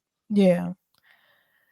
I mean, when this first came out, that was my thing, is that I said this is a rap battle is good for hip hop. It's gonna cause people to pay more attention. It's going to cause more streams. It's gonna cause more sales.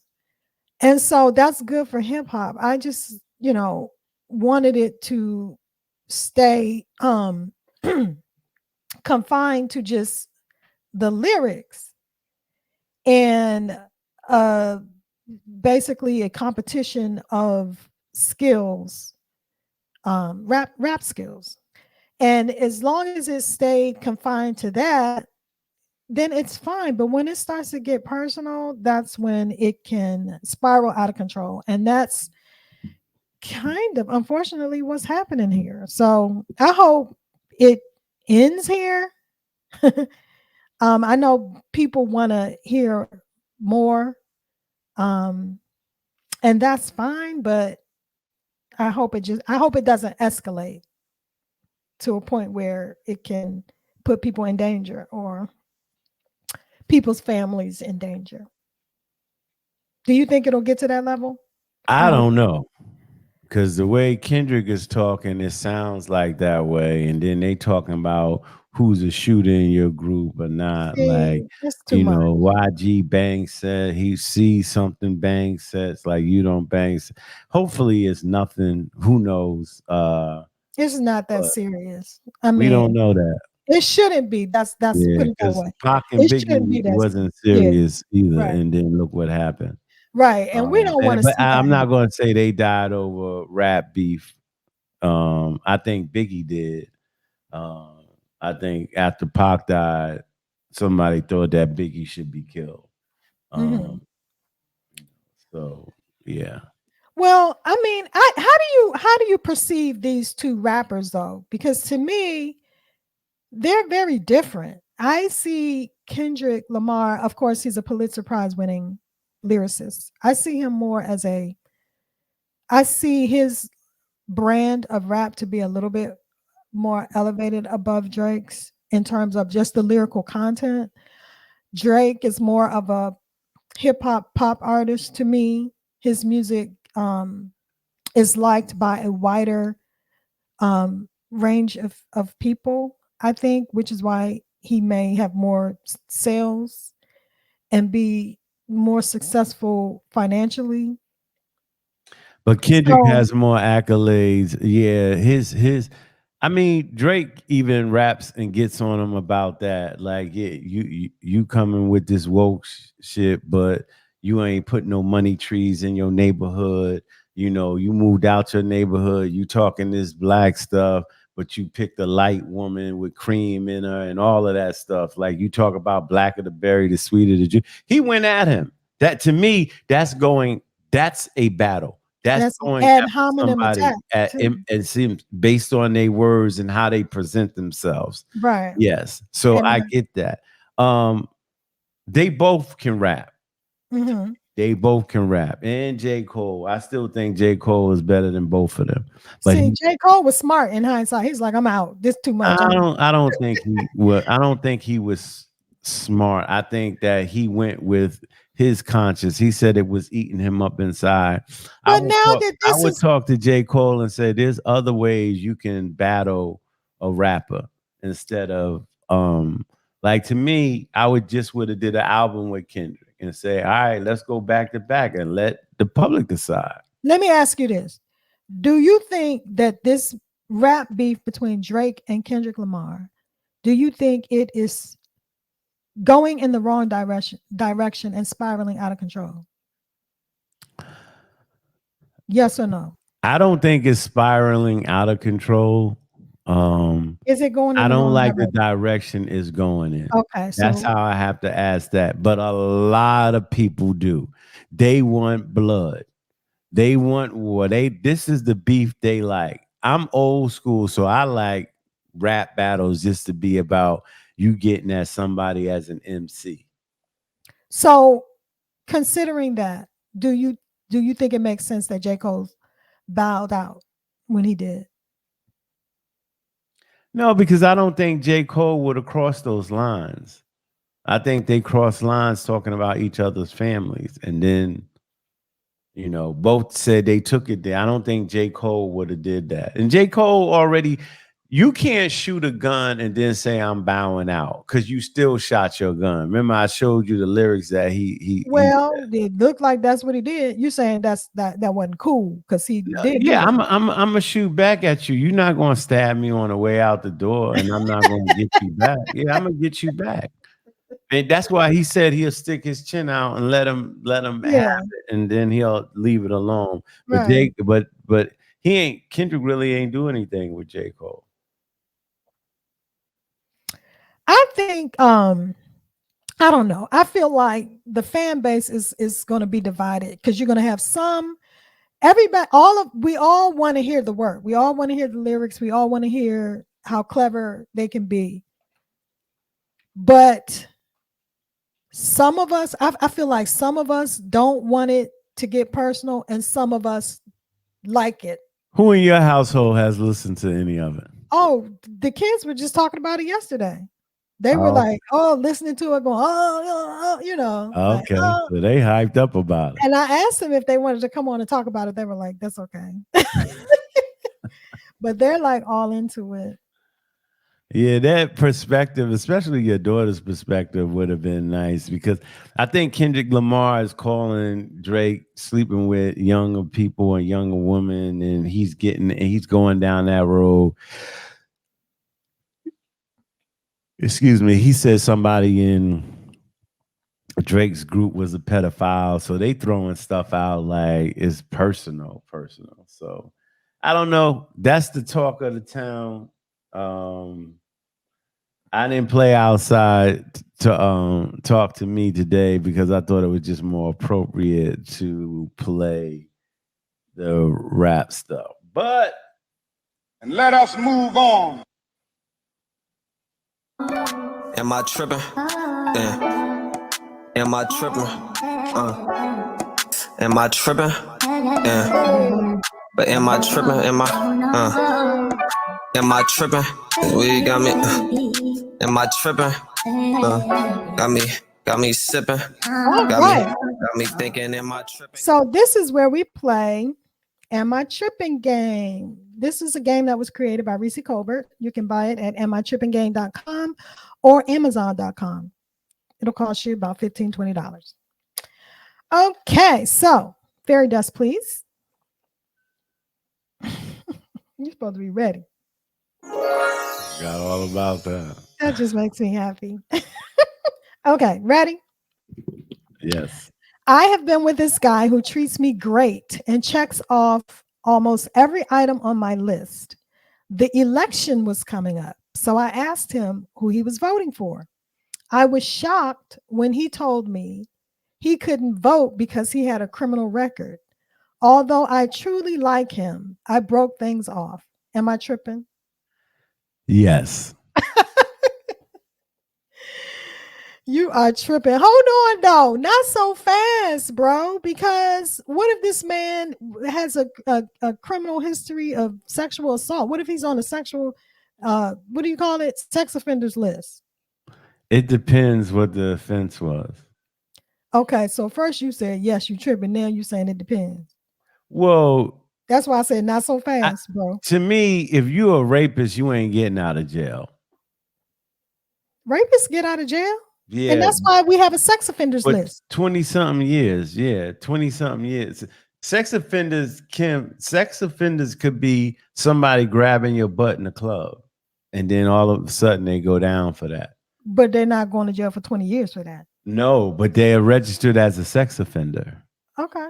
So what I'm saying is, I'm not saying women should be violated, but you register for a sex offender because you squeeze somebody's behind. And I know a lot of people saying, see, that's how sexual assault start, but we don't know if he knew the person or not.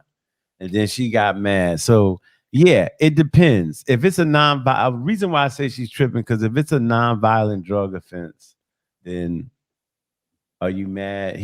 If he was selling marijuana, are you mad?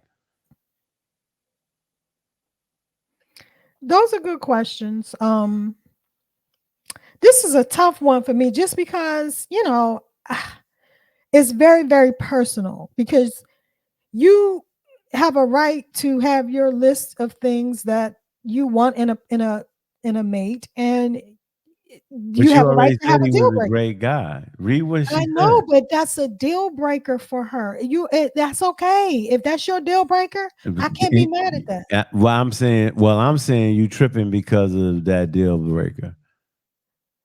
Right. And all I'm saying is it does depend on the offense. Like, yeah. Because you might be able to get your criminal record expunged. Yeah, it could be DUI. He could have went to jail for DUI, not killed anybody, but 2 times, and you gotta worry about the alcohol. He said I was in a program, I'm sober, so yeah, I probably wouldn't want to touch that. But I'm gonna say you tripping just because you were so hasty with it. Yeah. Like you didn't get She any didn't further give us enough. information. Yeah. She didn't give You us didn't you enough. didn't give the man a chance. Yeah. He's checking off all the stuff on your list Yeah. and you're not giving him a chance. So all right.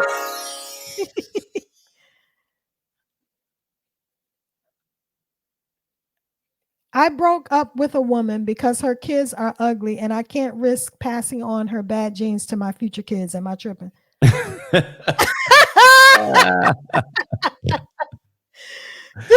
Because of who I am, I have to say, yeah, you tripping.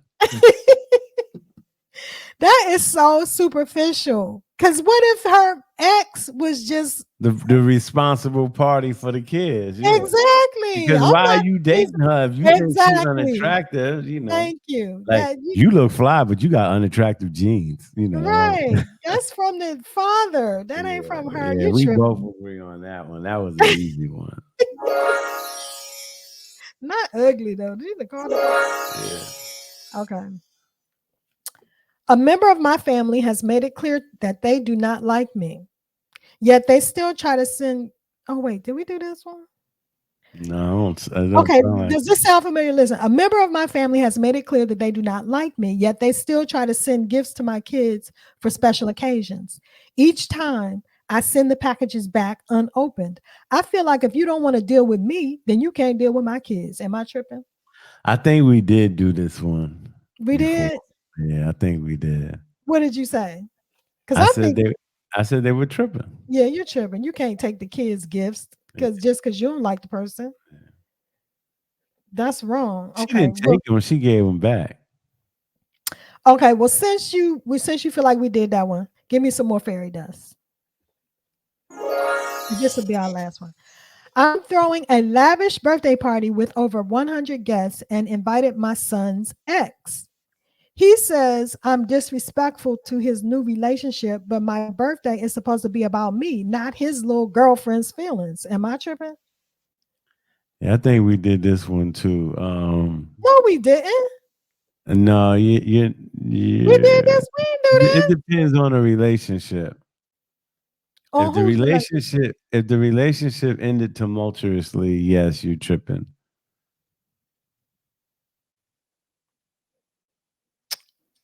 No, that's you adding to it. That's not in it. The issue is the son is saying you're disrespecting my new relationship. So I'm Right. coming with my girlfriend. You can't do that. Like that's I know. So in essence, I'm gonna say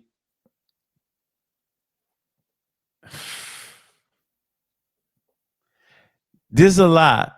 We don't. This is what I'm saying.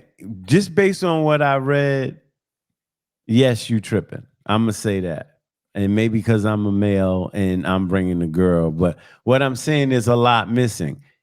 Does that girlfriend and the mom still have a good relationship? If they do, then yeah, invite her to the party. You why left her. else would she be invited? Yeah, they have a good relationship. We Why don't else? know. We don't know that. Why would No, the I'm not mother? saying they have a bad relationship. I'm talking about like, are they still like talking to each other? Not like, oh, I'm gonna invite what's the name. But if y'all have a relationship, Why that's what I else? mean. I would assume that they do because Okay, why well else then, would you? then Why would you invite your son's ex-girlfriend when he has a current girlfriend? exactly. Why would you? Why would you do that? Why would you Unless do that? y'all are tight. I You mean, got tight. You that's got the real tight. that's Because she the said it's about me. It's my birthday. It's that's not the about him. I know, but we still drawing an assumption on that because I would also say the next thing is what did that woman do to your son? If she cheated on him, then no, you shouldn't be bringing him there. This is not that's not the issue though, because she's saying the mother is saying this is my birthday party. This is my day. I Yeah, but get the to have son saying hold is on, hold on, disrespectful. hold on. Let me explain. He's saying it's disrespectful to his new girlfriend. Yeah.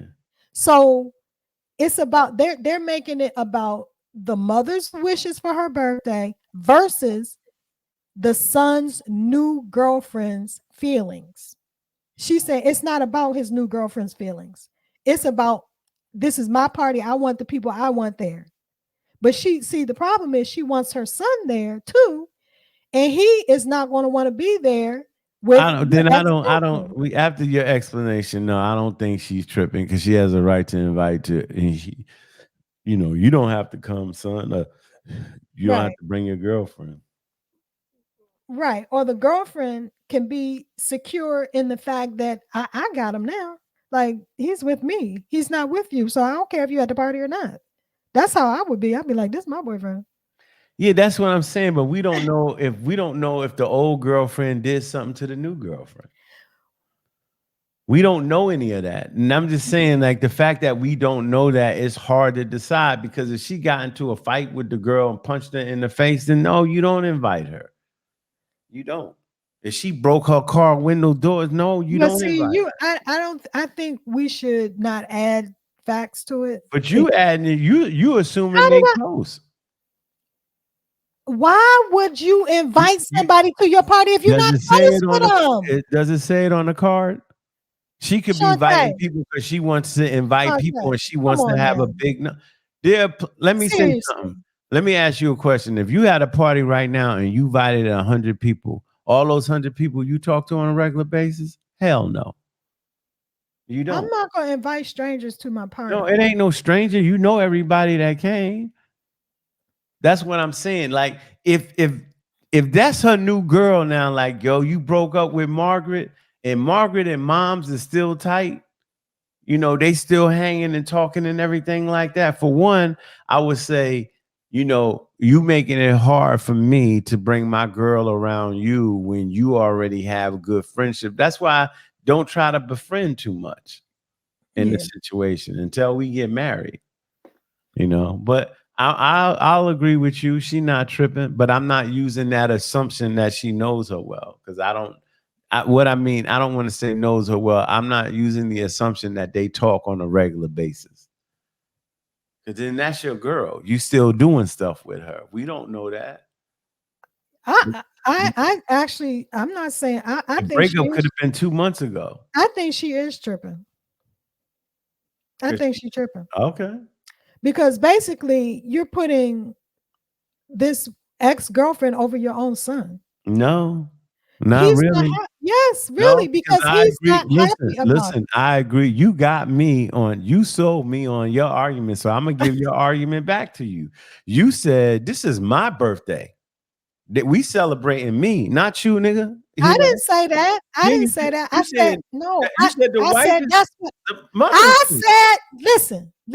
You said I the didn't. mother I'm not. said that. Go ahead. Let me talk. Stop cutting me off. That's why you don't know what I said because you ain't listening. I heard you. Go ahead. I didn't Why say you say the that's what same I thing I think. said? Go ahead. Go ahead. Go ahead. I'm I waiting for didn't you. say that's not what I said. That's not my argument. I'm saying that's the mother's argument Exactly. That's what I'm saying. based I on said the you card. said the mother is saying this is my party. That's what you said. You said the mother is saying That's this what is the my card party. says. That's what the I'm gonna read it again. Because I'm not interpreting anything. I'm just telling you what's on the card. Listen, I'm throwing a lavish birthday party with over 100 guests and invited my son's ex. He says I'm disrespectful to his new relationship, but my birthday party is supposed to be about me, not his new little girlfriend's feelings. Right. So am I And tripping? right. And you said she's saying that this is my party.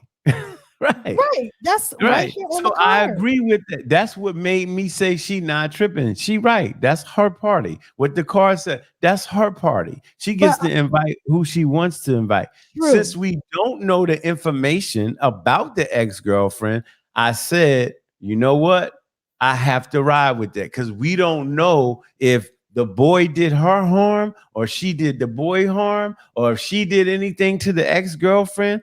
I mean, to the new girlfriend or the new girlfriend did something. We don't have any of that information. So Okay, based but on what listen. the information that's provided, I Yeah. would say she's not tripping. Okay. So here's my perspective. I think that she is tripping because she is putting her son's ex-girlfriend's feelings ahead of her own son's feelings.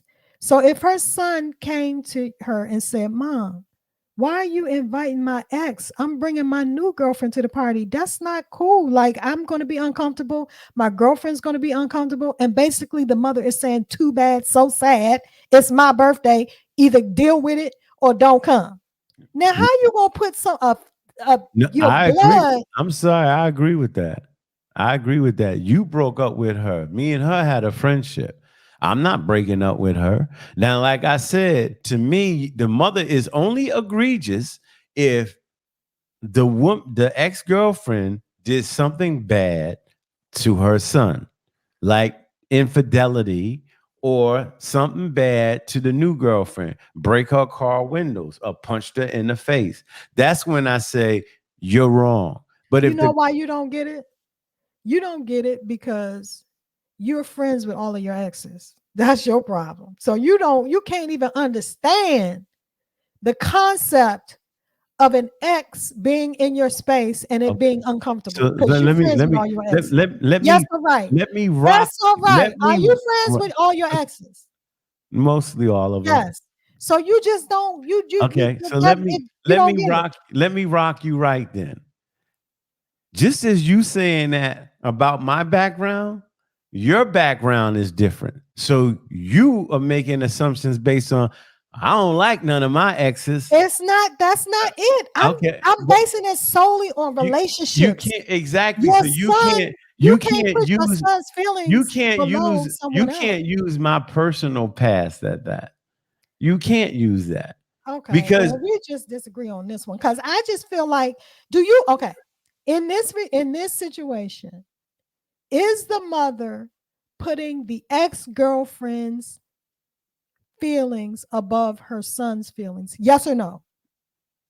no, I think she's putting her feelings above her son's feelings.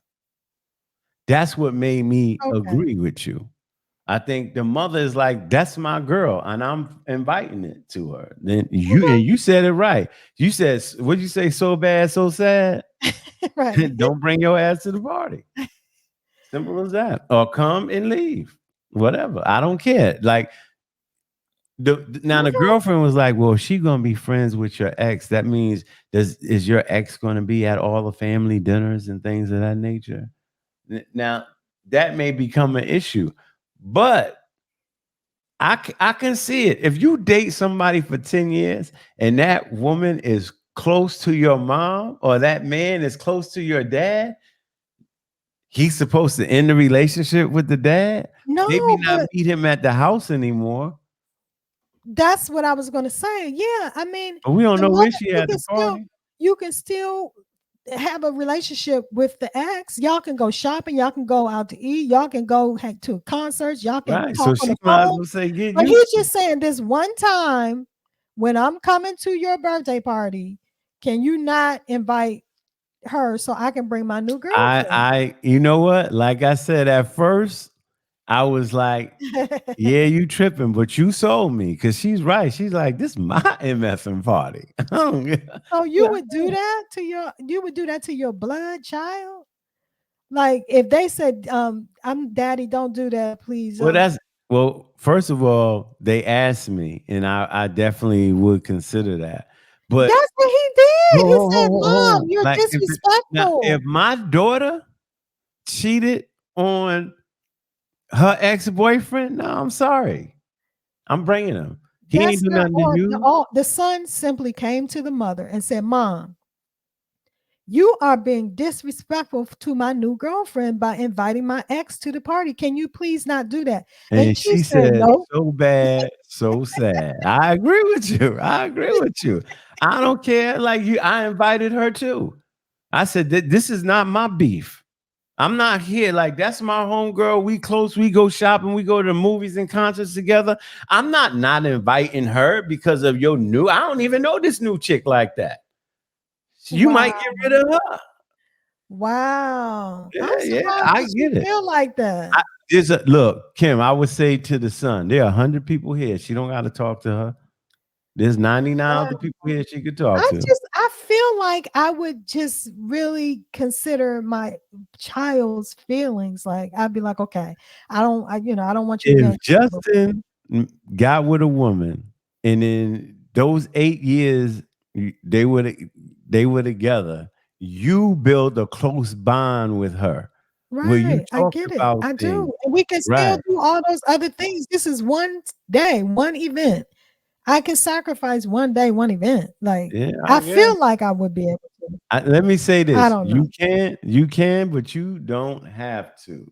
That's what Mhm. we'll leave it on that right there. Let us move on. Blackness. Keep on. Never say die. Keep on. Okay, so today we want to talk about Rita Dove, our little known Black history fact. Rita Dove was born on August 28, 1952, and she is an American poet and an essayist. From 1993 to 1995, she served as poet laureate, consultant in poetry to the Library of Congress. She's the first African American to have been appointed to since the position was created by an act of Congress in 1986. Dove also received an appointment as special consultant in poetry for the Library of Congress's bicentennial year from 1999 to 2000. Dove is the second African American to receive the Pulitzer Prize for Poetry in 1987, and she served as the Poet Laureate of Virginia from 2004 to 2006. Since 1989, she has been teaching at the University of Virginia in Charlottesville, where she held the chair of Commonwealth Professor of English from 1993 to 2020. As of 2020, she holds the chair of Henry Hoynes Professor of Creative Writing. Rita Frances Dove, our little known Black history fact.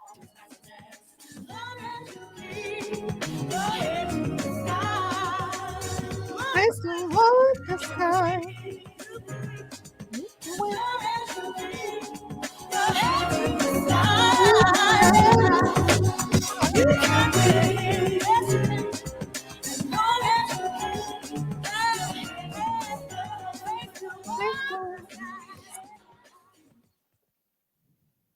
And let us move on.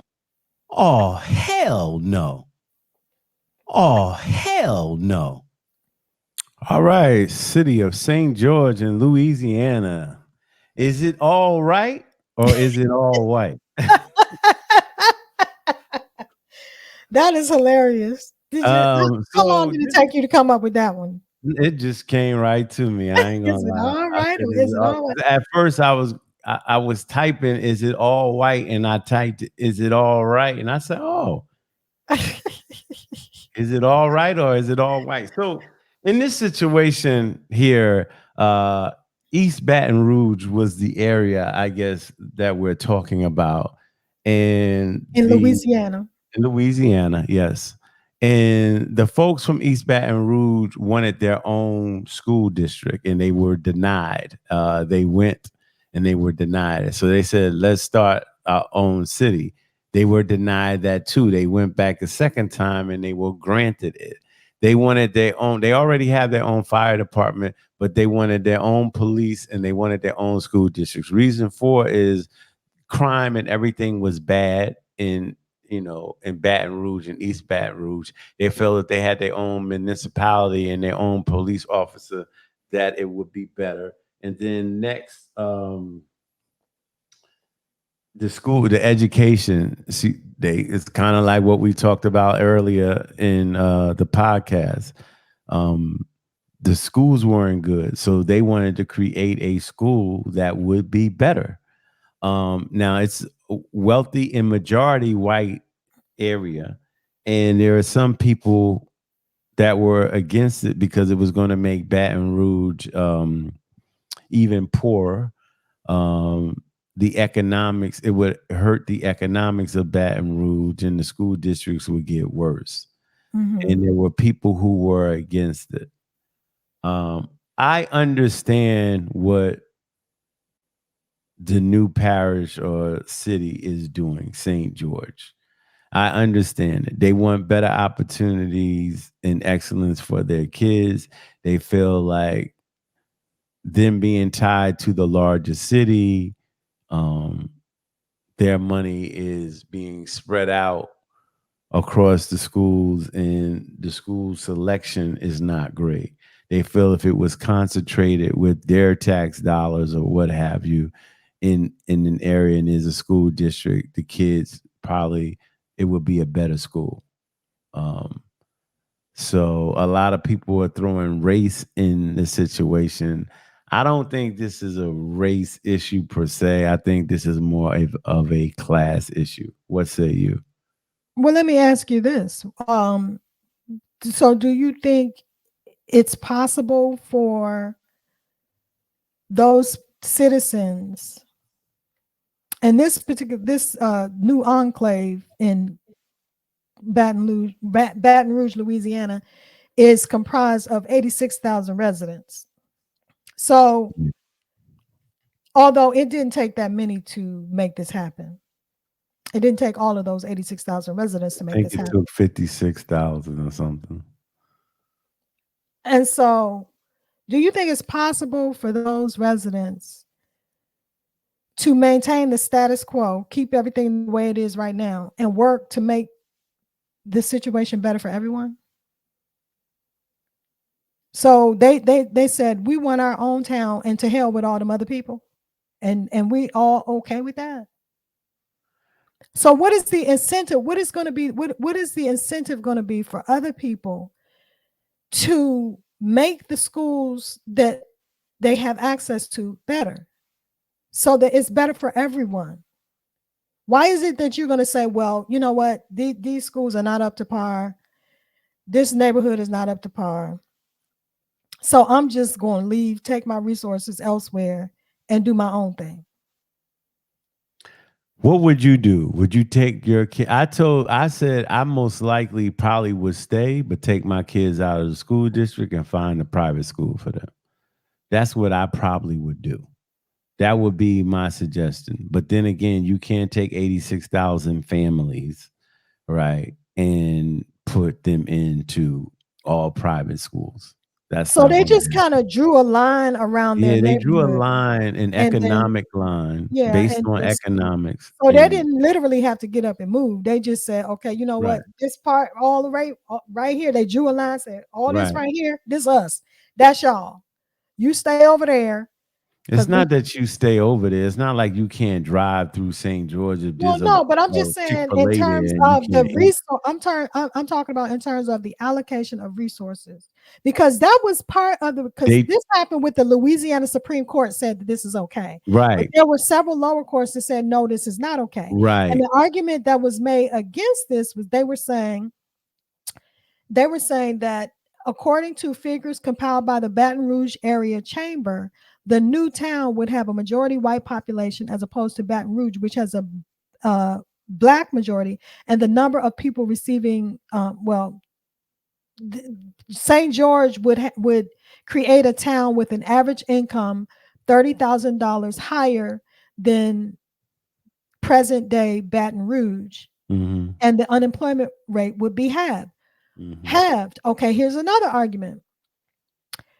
St. George, this new town that they're creating, would siphon over $48 million in annual tax revenue from the city parish government, which with serious effects for local staffs, local services and staff. So Hmm.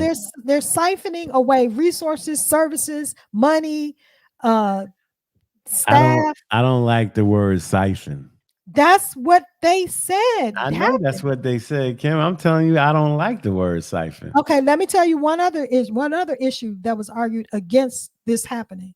A 2014 study by the Baton Rouge Area Chamber found that the effects of this partition would be economically devastating for the remainder of Baton Rouge, immediately creating a $53 million budget shortfall.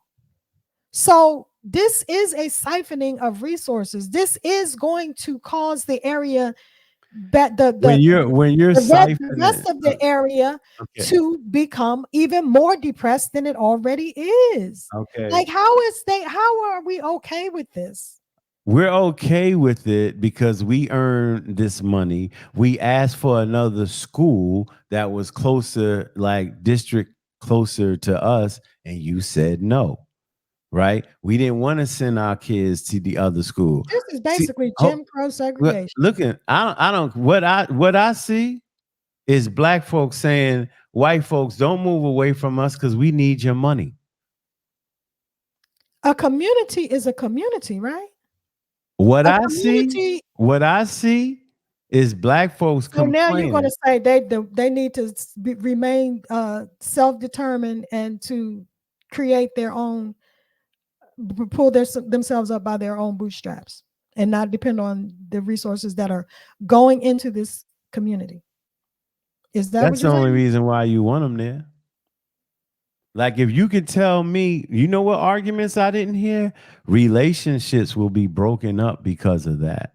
The kids won't be able to play with each other because of that. I didn't hear none of that. All I heard was economics.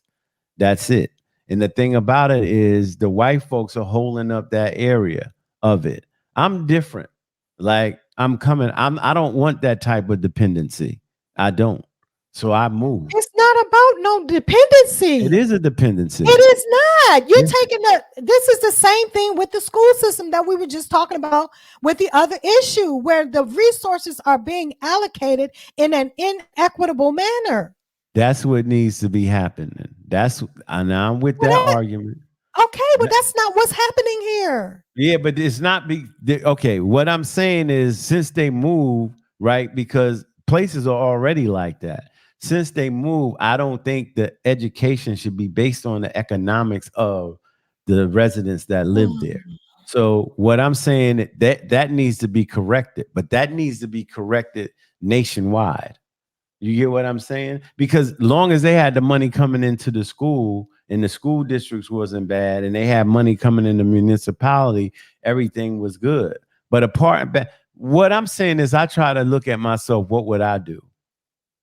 And I said I most likely would stay in the neighborhood and send my kids out of the district to a different school. Wealthy white Baton Rouge, Louisiana residents have won a decades-long court battle to split from poorer neighborhoods and form their own city with plans for better schools and less crime. Mm-hmm. You don't think everybody wants that? They're not going after it. If you and I live in a crime-ridden area, we would be trying to get out of there, right? What you say? Yes or right? Yes or right? Yes or right? Is there any evidence that these residents tried to do this with the greater community? As far as they tried to get their own school in the area near them, closer to them, and they were denied that. No, I'm saying they felt that Baton Rouge, Louisiana had poor schools and high crime. Mm-hmm. Is there any evidence that they tried to resolve that problem, like solve that problem for the greater community, as opposed to taking their ball and going home? They're paying their tax dollars. Like everybody. Exactly. That's what I'm saying.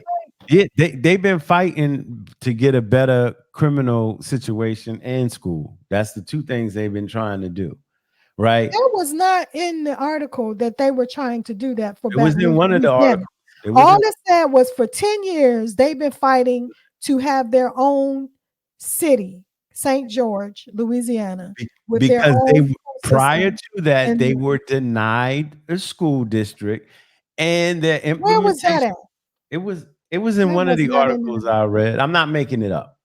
Okay. I'm not. Take my word on it. But you said prior to that, they were denied. They've been fighting for their own the whole time. They weren't fighting for Baton Rouge, Louisiana to have better schools and less crime. They was probably like, you Negroes is too savage. I'm not even trying it. Like we just need our own. That's what it I sounds don't like to see. me. This is what I'm saying to me. What I'm saying is You this. don't think you act like black people don't want that too. We want better schools and less crime too. We want the same thing everybody else does. But when you take and siphon money off of the general budget to have your own, how are we ever going to achieve that here? That's what I want to know. Black folks are fighting for their own, and if this was black folks doing it, you wouldn't say anything. Right. So what I'm saying is, all I'm telling you is I understand, and I think you do too. They're like, we want a better school system for our kids. We work hard, we earn all this And to money. hell with the other It's kids. not about the hell with the Yes, other. it is No, it about isn't. that. No, it isn't. No, It it isn't. was one community. It started off as one community. We're Yes, you're right. it is one community. Right, but not Right. anymore. Because they got their own little white enclave. They already had the white enclave. It just was a part of the city. That's what I'm trying to tell you. White folks already lived over there, and black folks already Well, lived over there. there's no way to make this right in my mind. So Yeah, there is a way to make it right. You have to get rid of the laws that the taxes is just paying for where you live is paying for the school districts. The money should be distributed with equity, like you said. Right. But what I'm saying is, this is what I try to get in your head. I can have empathy for those residents that want a better school for their kids. I can have empathy for that because we all want better schools for our kids. but you don't Yes, sound you're like right. you have empathy. You don't sound like you have empathy for the other residents that also want I better do schools have and less empathy crime. for No, them. you don't. Listen, you live in a poor environment. This is I crazy. just said that this is only for school district. I said the money should be used more in an equitable fashion. So none of the schools there are bad. None of them. But But that's that's not what's happening. because it's not the law. But that's what needs to be the law. I've been fighting for years for that to change. They're starting to make a change with that in different areas of the country. Well, this Right. is not how you get there, though. Kim, I'm gonna say this again. Is If this I a is send this my a path kid, to get listen, there? this is what I'm saying. You're not arguing from empathy, right? So I'm just trying to say empathize. I have to put myself in. We If just my sat, kid, John, let me hey, finish. Let me finish. If my kid was going to school and there was violence in the school, if there was corruption in the school, if he wasn't or she wasn't getting a good education, I would say we got to take him out of that school. If where I live, because you and I have money, so we probably will be in that wealthy white part, right? They trying to make it white, but it's about class because we don't know how many black people live in there. Probably not a lot. They said majority. So if it's 86% white people and 14% black people, right? In there, you're saying, I want this school, no violence, better teachers, blah, blah, blah for my kid so they can get a better education and go somewhere. What I don't like is it will be based on economics. I think the poor black folks in that area still should be privileged to great schools. That's what I'm saying. Their schools, the kids' life should not be messed up because you don't make enough money. That's what I'm saying. That's it. As far as the Okay, crime, so what I'm saying to you, what I'm asking you is, considering what happened with St. George, Louisiana, do you think that is going to lead to what you're saying should happen? all I can say is I hope. No, answer the question. Yes or no? Answered it. I just said I hope so. Yes. The answer is no. No, it's not The because there answer is a no. movement in Texas right so now where they're doing no, it. let me explain, because we just talked the story before that when we talked about in low income neighborhoods that are filled with Black and Latino students. Mm-hmm. They get fewer resources, Mm-hmm. and therefore they have poorer outcomes with the students. Okay. So here, And that because these people are partitioning themselves off, the effect of that is that it's going to be economically devastating for the remainder of Baton Rouge. Immediately, this is from a study that was done by the Baton Rouge Area Chamber, immediately creating a $53 million budget shortfall. With a budget shortfall of that magnitude, do you think that's going to lead to the schools being better in Baton Rouge or worse? It makes no sense. It's Okay, illogical. let me make So it this make is sense. why Let me make it make sense. it shouldn't All be right, a law. let me make it make sense. The answer to your question, the school districts in Baton Rouge will be worse off because the money is leaving, right? And you think that's right? Are you going to let me finish? Let me finish. No, I didn't say it's not about right. It's what I'm saying is Oh, you're saying you have empathy for the people. Exactly. I do have empathy because I put myself in the shoe. Right. Kim, I put myself in their shoes. Empathy is fine, but it doesn't make it right. It's wrong. I don't like It's not an that inequitable allocation of resources. And it's not right. Listen to me because I let you talk and that still ain't working with you. I let you talk. Okay. So and it didn't change my mind. Okay. Here I'm trying to say this. Let's go back. If they would have gave them the school, they wouldn't have created a St. George. It would have been a school that their kids were zoned to, but still in the Baton Rouge school district. Do you get what I'm saying? Mm-hmm. So that money would have still been allocated to all the schools there. But they are already saying the schools were bad. Even with their money, they're saying the schools were bad. You're saying now the schools will worsen. I agree with you. Right? Now, to me, the allocation of funds, that needs to change. I don't care that they drew the line of the city. I don't. What I'm saying is in any part of the country, no poor area should be resourced based on the income of the residents, because that already leads to low funding. And that's not fair to poor people. So what I'm saying is they need to make sure that in educational systems and school districts, there is equity. Like you said, when we was talking about the loss of money for Blacks and Latinos. And you think that's what's happening here? I'm hoping it will happen. That is not what is happening. It's here. Happening in other places. And I want to start out with this. That article that we read is a start.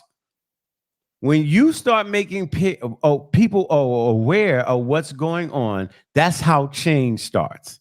That was an excellent article that's breaking down things. That was, I think, written in February of 2024. So what I'm saying is more discussions like this and talks about this. If our podcast was bigger and we spoke about this, it will start a chain reaction. I find it interesting that you have empathy for a group of people who don't have empathy for the residents of Baton Rouge, Louisiana. I'll say it again. All they asked for was a school. Y'all nigglets said no. No, and I don't even think it was the black folks. It was the white folks over there who said no. They were in charge of that. That white lady is the one that's was fighting against them to have their own school. If they would have had their own school, it just would have been another school like they do all the time in Baton Rouge School District. And yet they're going to allow this one to be created with no problem. If they would have, it just would have built another school. That's it. And there's nothing wrong with wanting your kids away from a school that is violent and a school that is not academically inclined. This is wrong on so many levels. We pick our neighborhoods. Like you didn't move to Berry Farms or across the street from Berry Farms, right? So all I'm saying, I didn't say it was right. I said I understand what they're doing. They're humans with kids. I get it.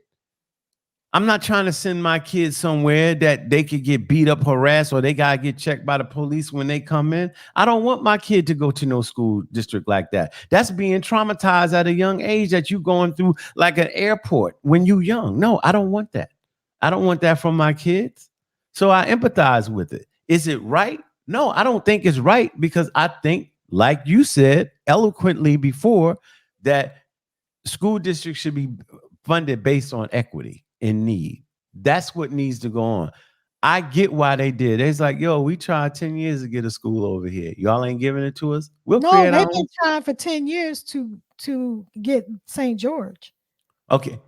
to get When their I read, enclave. what they tried to do first was get the school, and then they were denied that.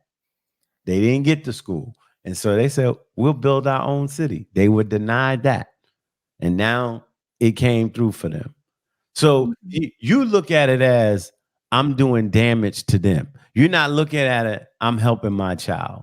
See, that's the way you look at it. And I'm saying there's two ways to look at it. At the same time, they're helping their child is damaging others. That's what I'm saying. So yeah, And you shouldn't be okay with that. huh? You shouldn't be okay with that.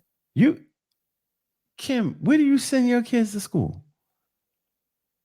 What do you mean? Where do you send your kids to school? I'm not siphoning money from. I'm paying taxes. You are. I pay taxes for the school. I haven't moved. I haven't removed myself from the community. I contribute to the community. Okay, well, that's what they were trying to do. They were trying to keep the money circulated in Baton Rouge while building an additional school. That's what they were trying to do. They said, nah, we have enough schools. And guess what happened? They said, you know what? We'll build the city. Y'all triggered them to build the city. That's what I would say. It happens. And what I'm saying, if you in Louisiana and you in bad shape and bad condition, get your ass out of Louisiana. I don't understand poor. And I grew up with humble beginnings. I'm not poor by no means. And I did have a great school. Some people don't have the means to just up and leave. Yeah. What are you talking about? You save your money. You said no, it's not that simple. It is that simple. It really isn't. Some people don't have the means to do that. You have to save those means. It costs money to up and leave. Right. And you have to save those means. $2,500 is enough. Why you get that $2,500 and you living in Baton Rouge and you trying to move to New Orleans, you look for a job so you can get in New Orleans. Soon as you get that job in New Orleans, you pack up your family and go. You got $2,500 saved up. You live in an apartment and you pay your $500 or $800 a month for 4 months and you getting paid, and then you continue to pay on and you put your kids in a good school district. Or if you don't move you move to Houston and do something. There's apartments out of here. When there's a will, there's a way. That's all I'm saying. But we gotta move on. And let us move on. Give it up, give it up, give it up, yo. Give it up, gotta give it up. Give it up, give it up, give it up, yeah. All right, so these are the Smith sisters out of Maryland. Smith sisters are making history as Maryland's youngest CEOs. The Smith sisters. All right. They're so cute. They are, and they look exactly alike too. Like Jesus. Triplets. Almost, but it's Danielle, Janaea, and what was the other one? Come on, what was the other one? Oh, it'll come to me. God.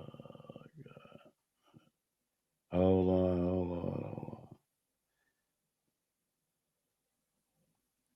Tatiana, yes, I wouldn't have got that. 5-year-old Tatiana, 8-year-old Danielle, and 10-year-old Janaya. Right. And they have a company that sells baked goods, right? I'm trying to see where this is.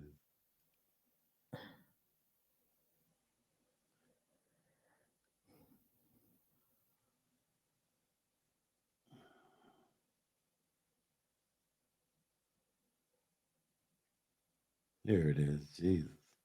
Easy Peasy. They got Easy Peasy LLC, a beverage company. They got Fruit Punch, Grape, Lemon Blast, and Blackberry. Youth investment program.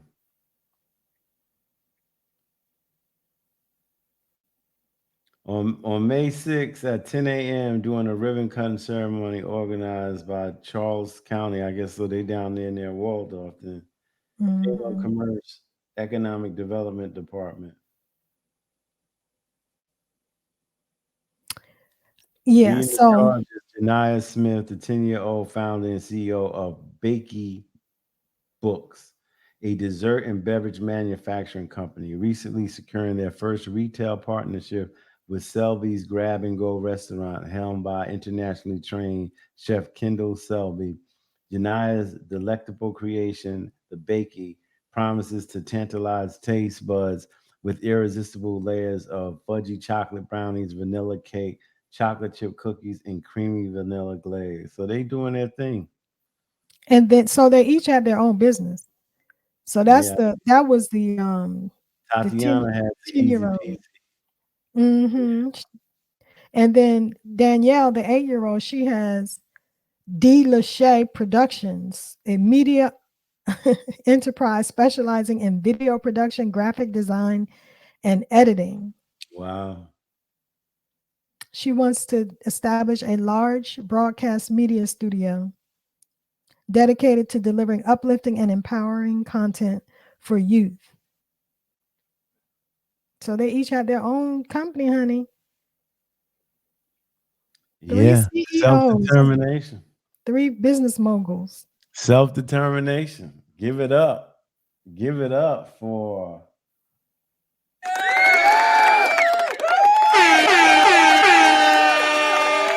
the Smith sisters making it happen. Mm-hmm. And let us move on. Somebody pray for me. Somebody pray for me. Somebody pray for me. Somebody pray for me. I done been lied on, backstabbed and mistreated. Fake love made me hate love. You can take it back, I don't need it, yeah. But somebody pray for me. Somebody pray for me. Somebody pray for me. Somebody pray for me. I done been lied on, backstabbed and mistreated. Fake love made me hate love. You can take it back, I don't need it. So we want to send prayers out to Darius Morris' family and friends and former teammates. Once LA Clipper, Laker, Memphis Grizzly, and two other teams he played for. He died. Causes of death are unknown at this moment, but he was found somewhere in Los Angeles. So prayers out to his family and condolences to the family of Darius Morris.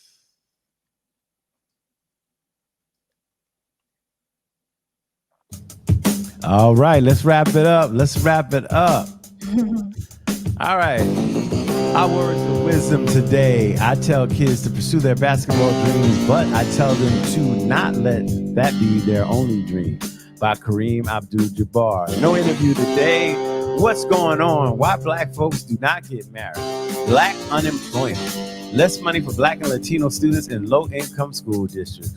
And does it matter what restaurant you select? And does it matter who pays for the meal on the first serious date? The talk of the town was Drake and Kendrick Lamar's rap battle. We played Am I Trippin' Again?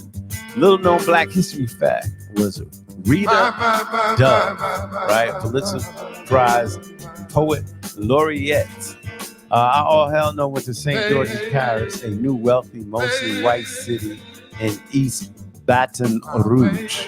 All right, you got to give it up. Went to the Smith sisters, making history as Maryland's youngest CEOs.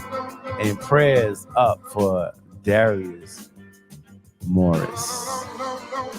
So we did it again. This is episode 55, and always we leave you with Thank you, everybody, for taking the time out of your busy schedule to hang out with us. And as always, in parting, we wish you love, peace, and knowledge to feed your soul.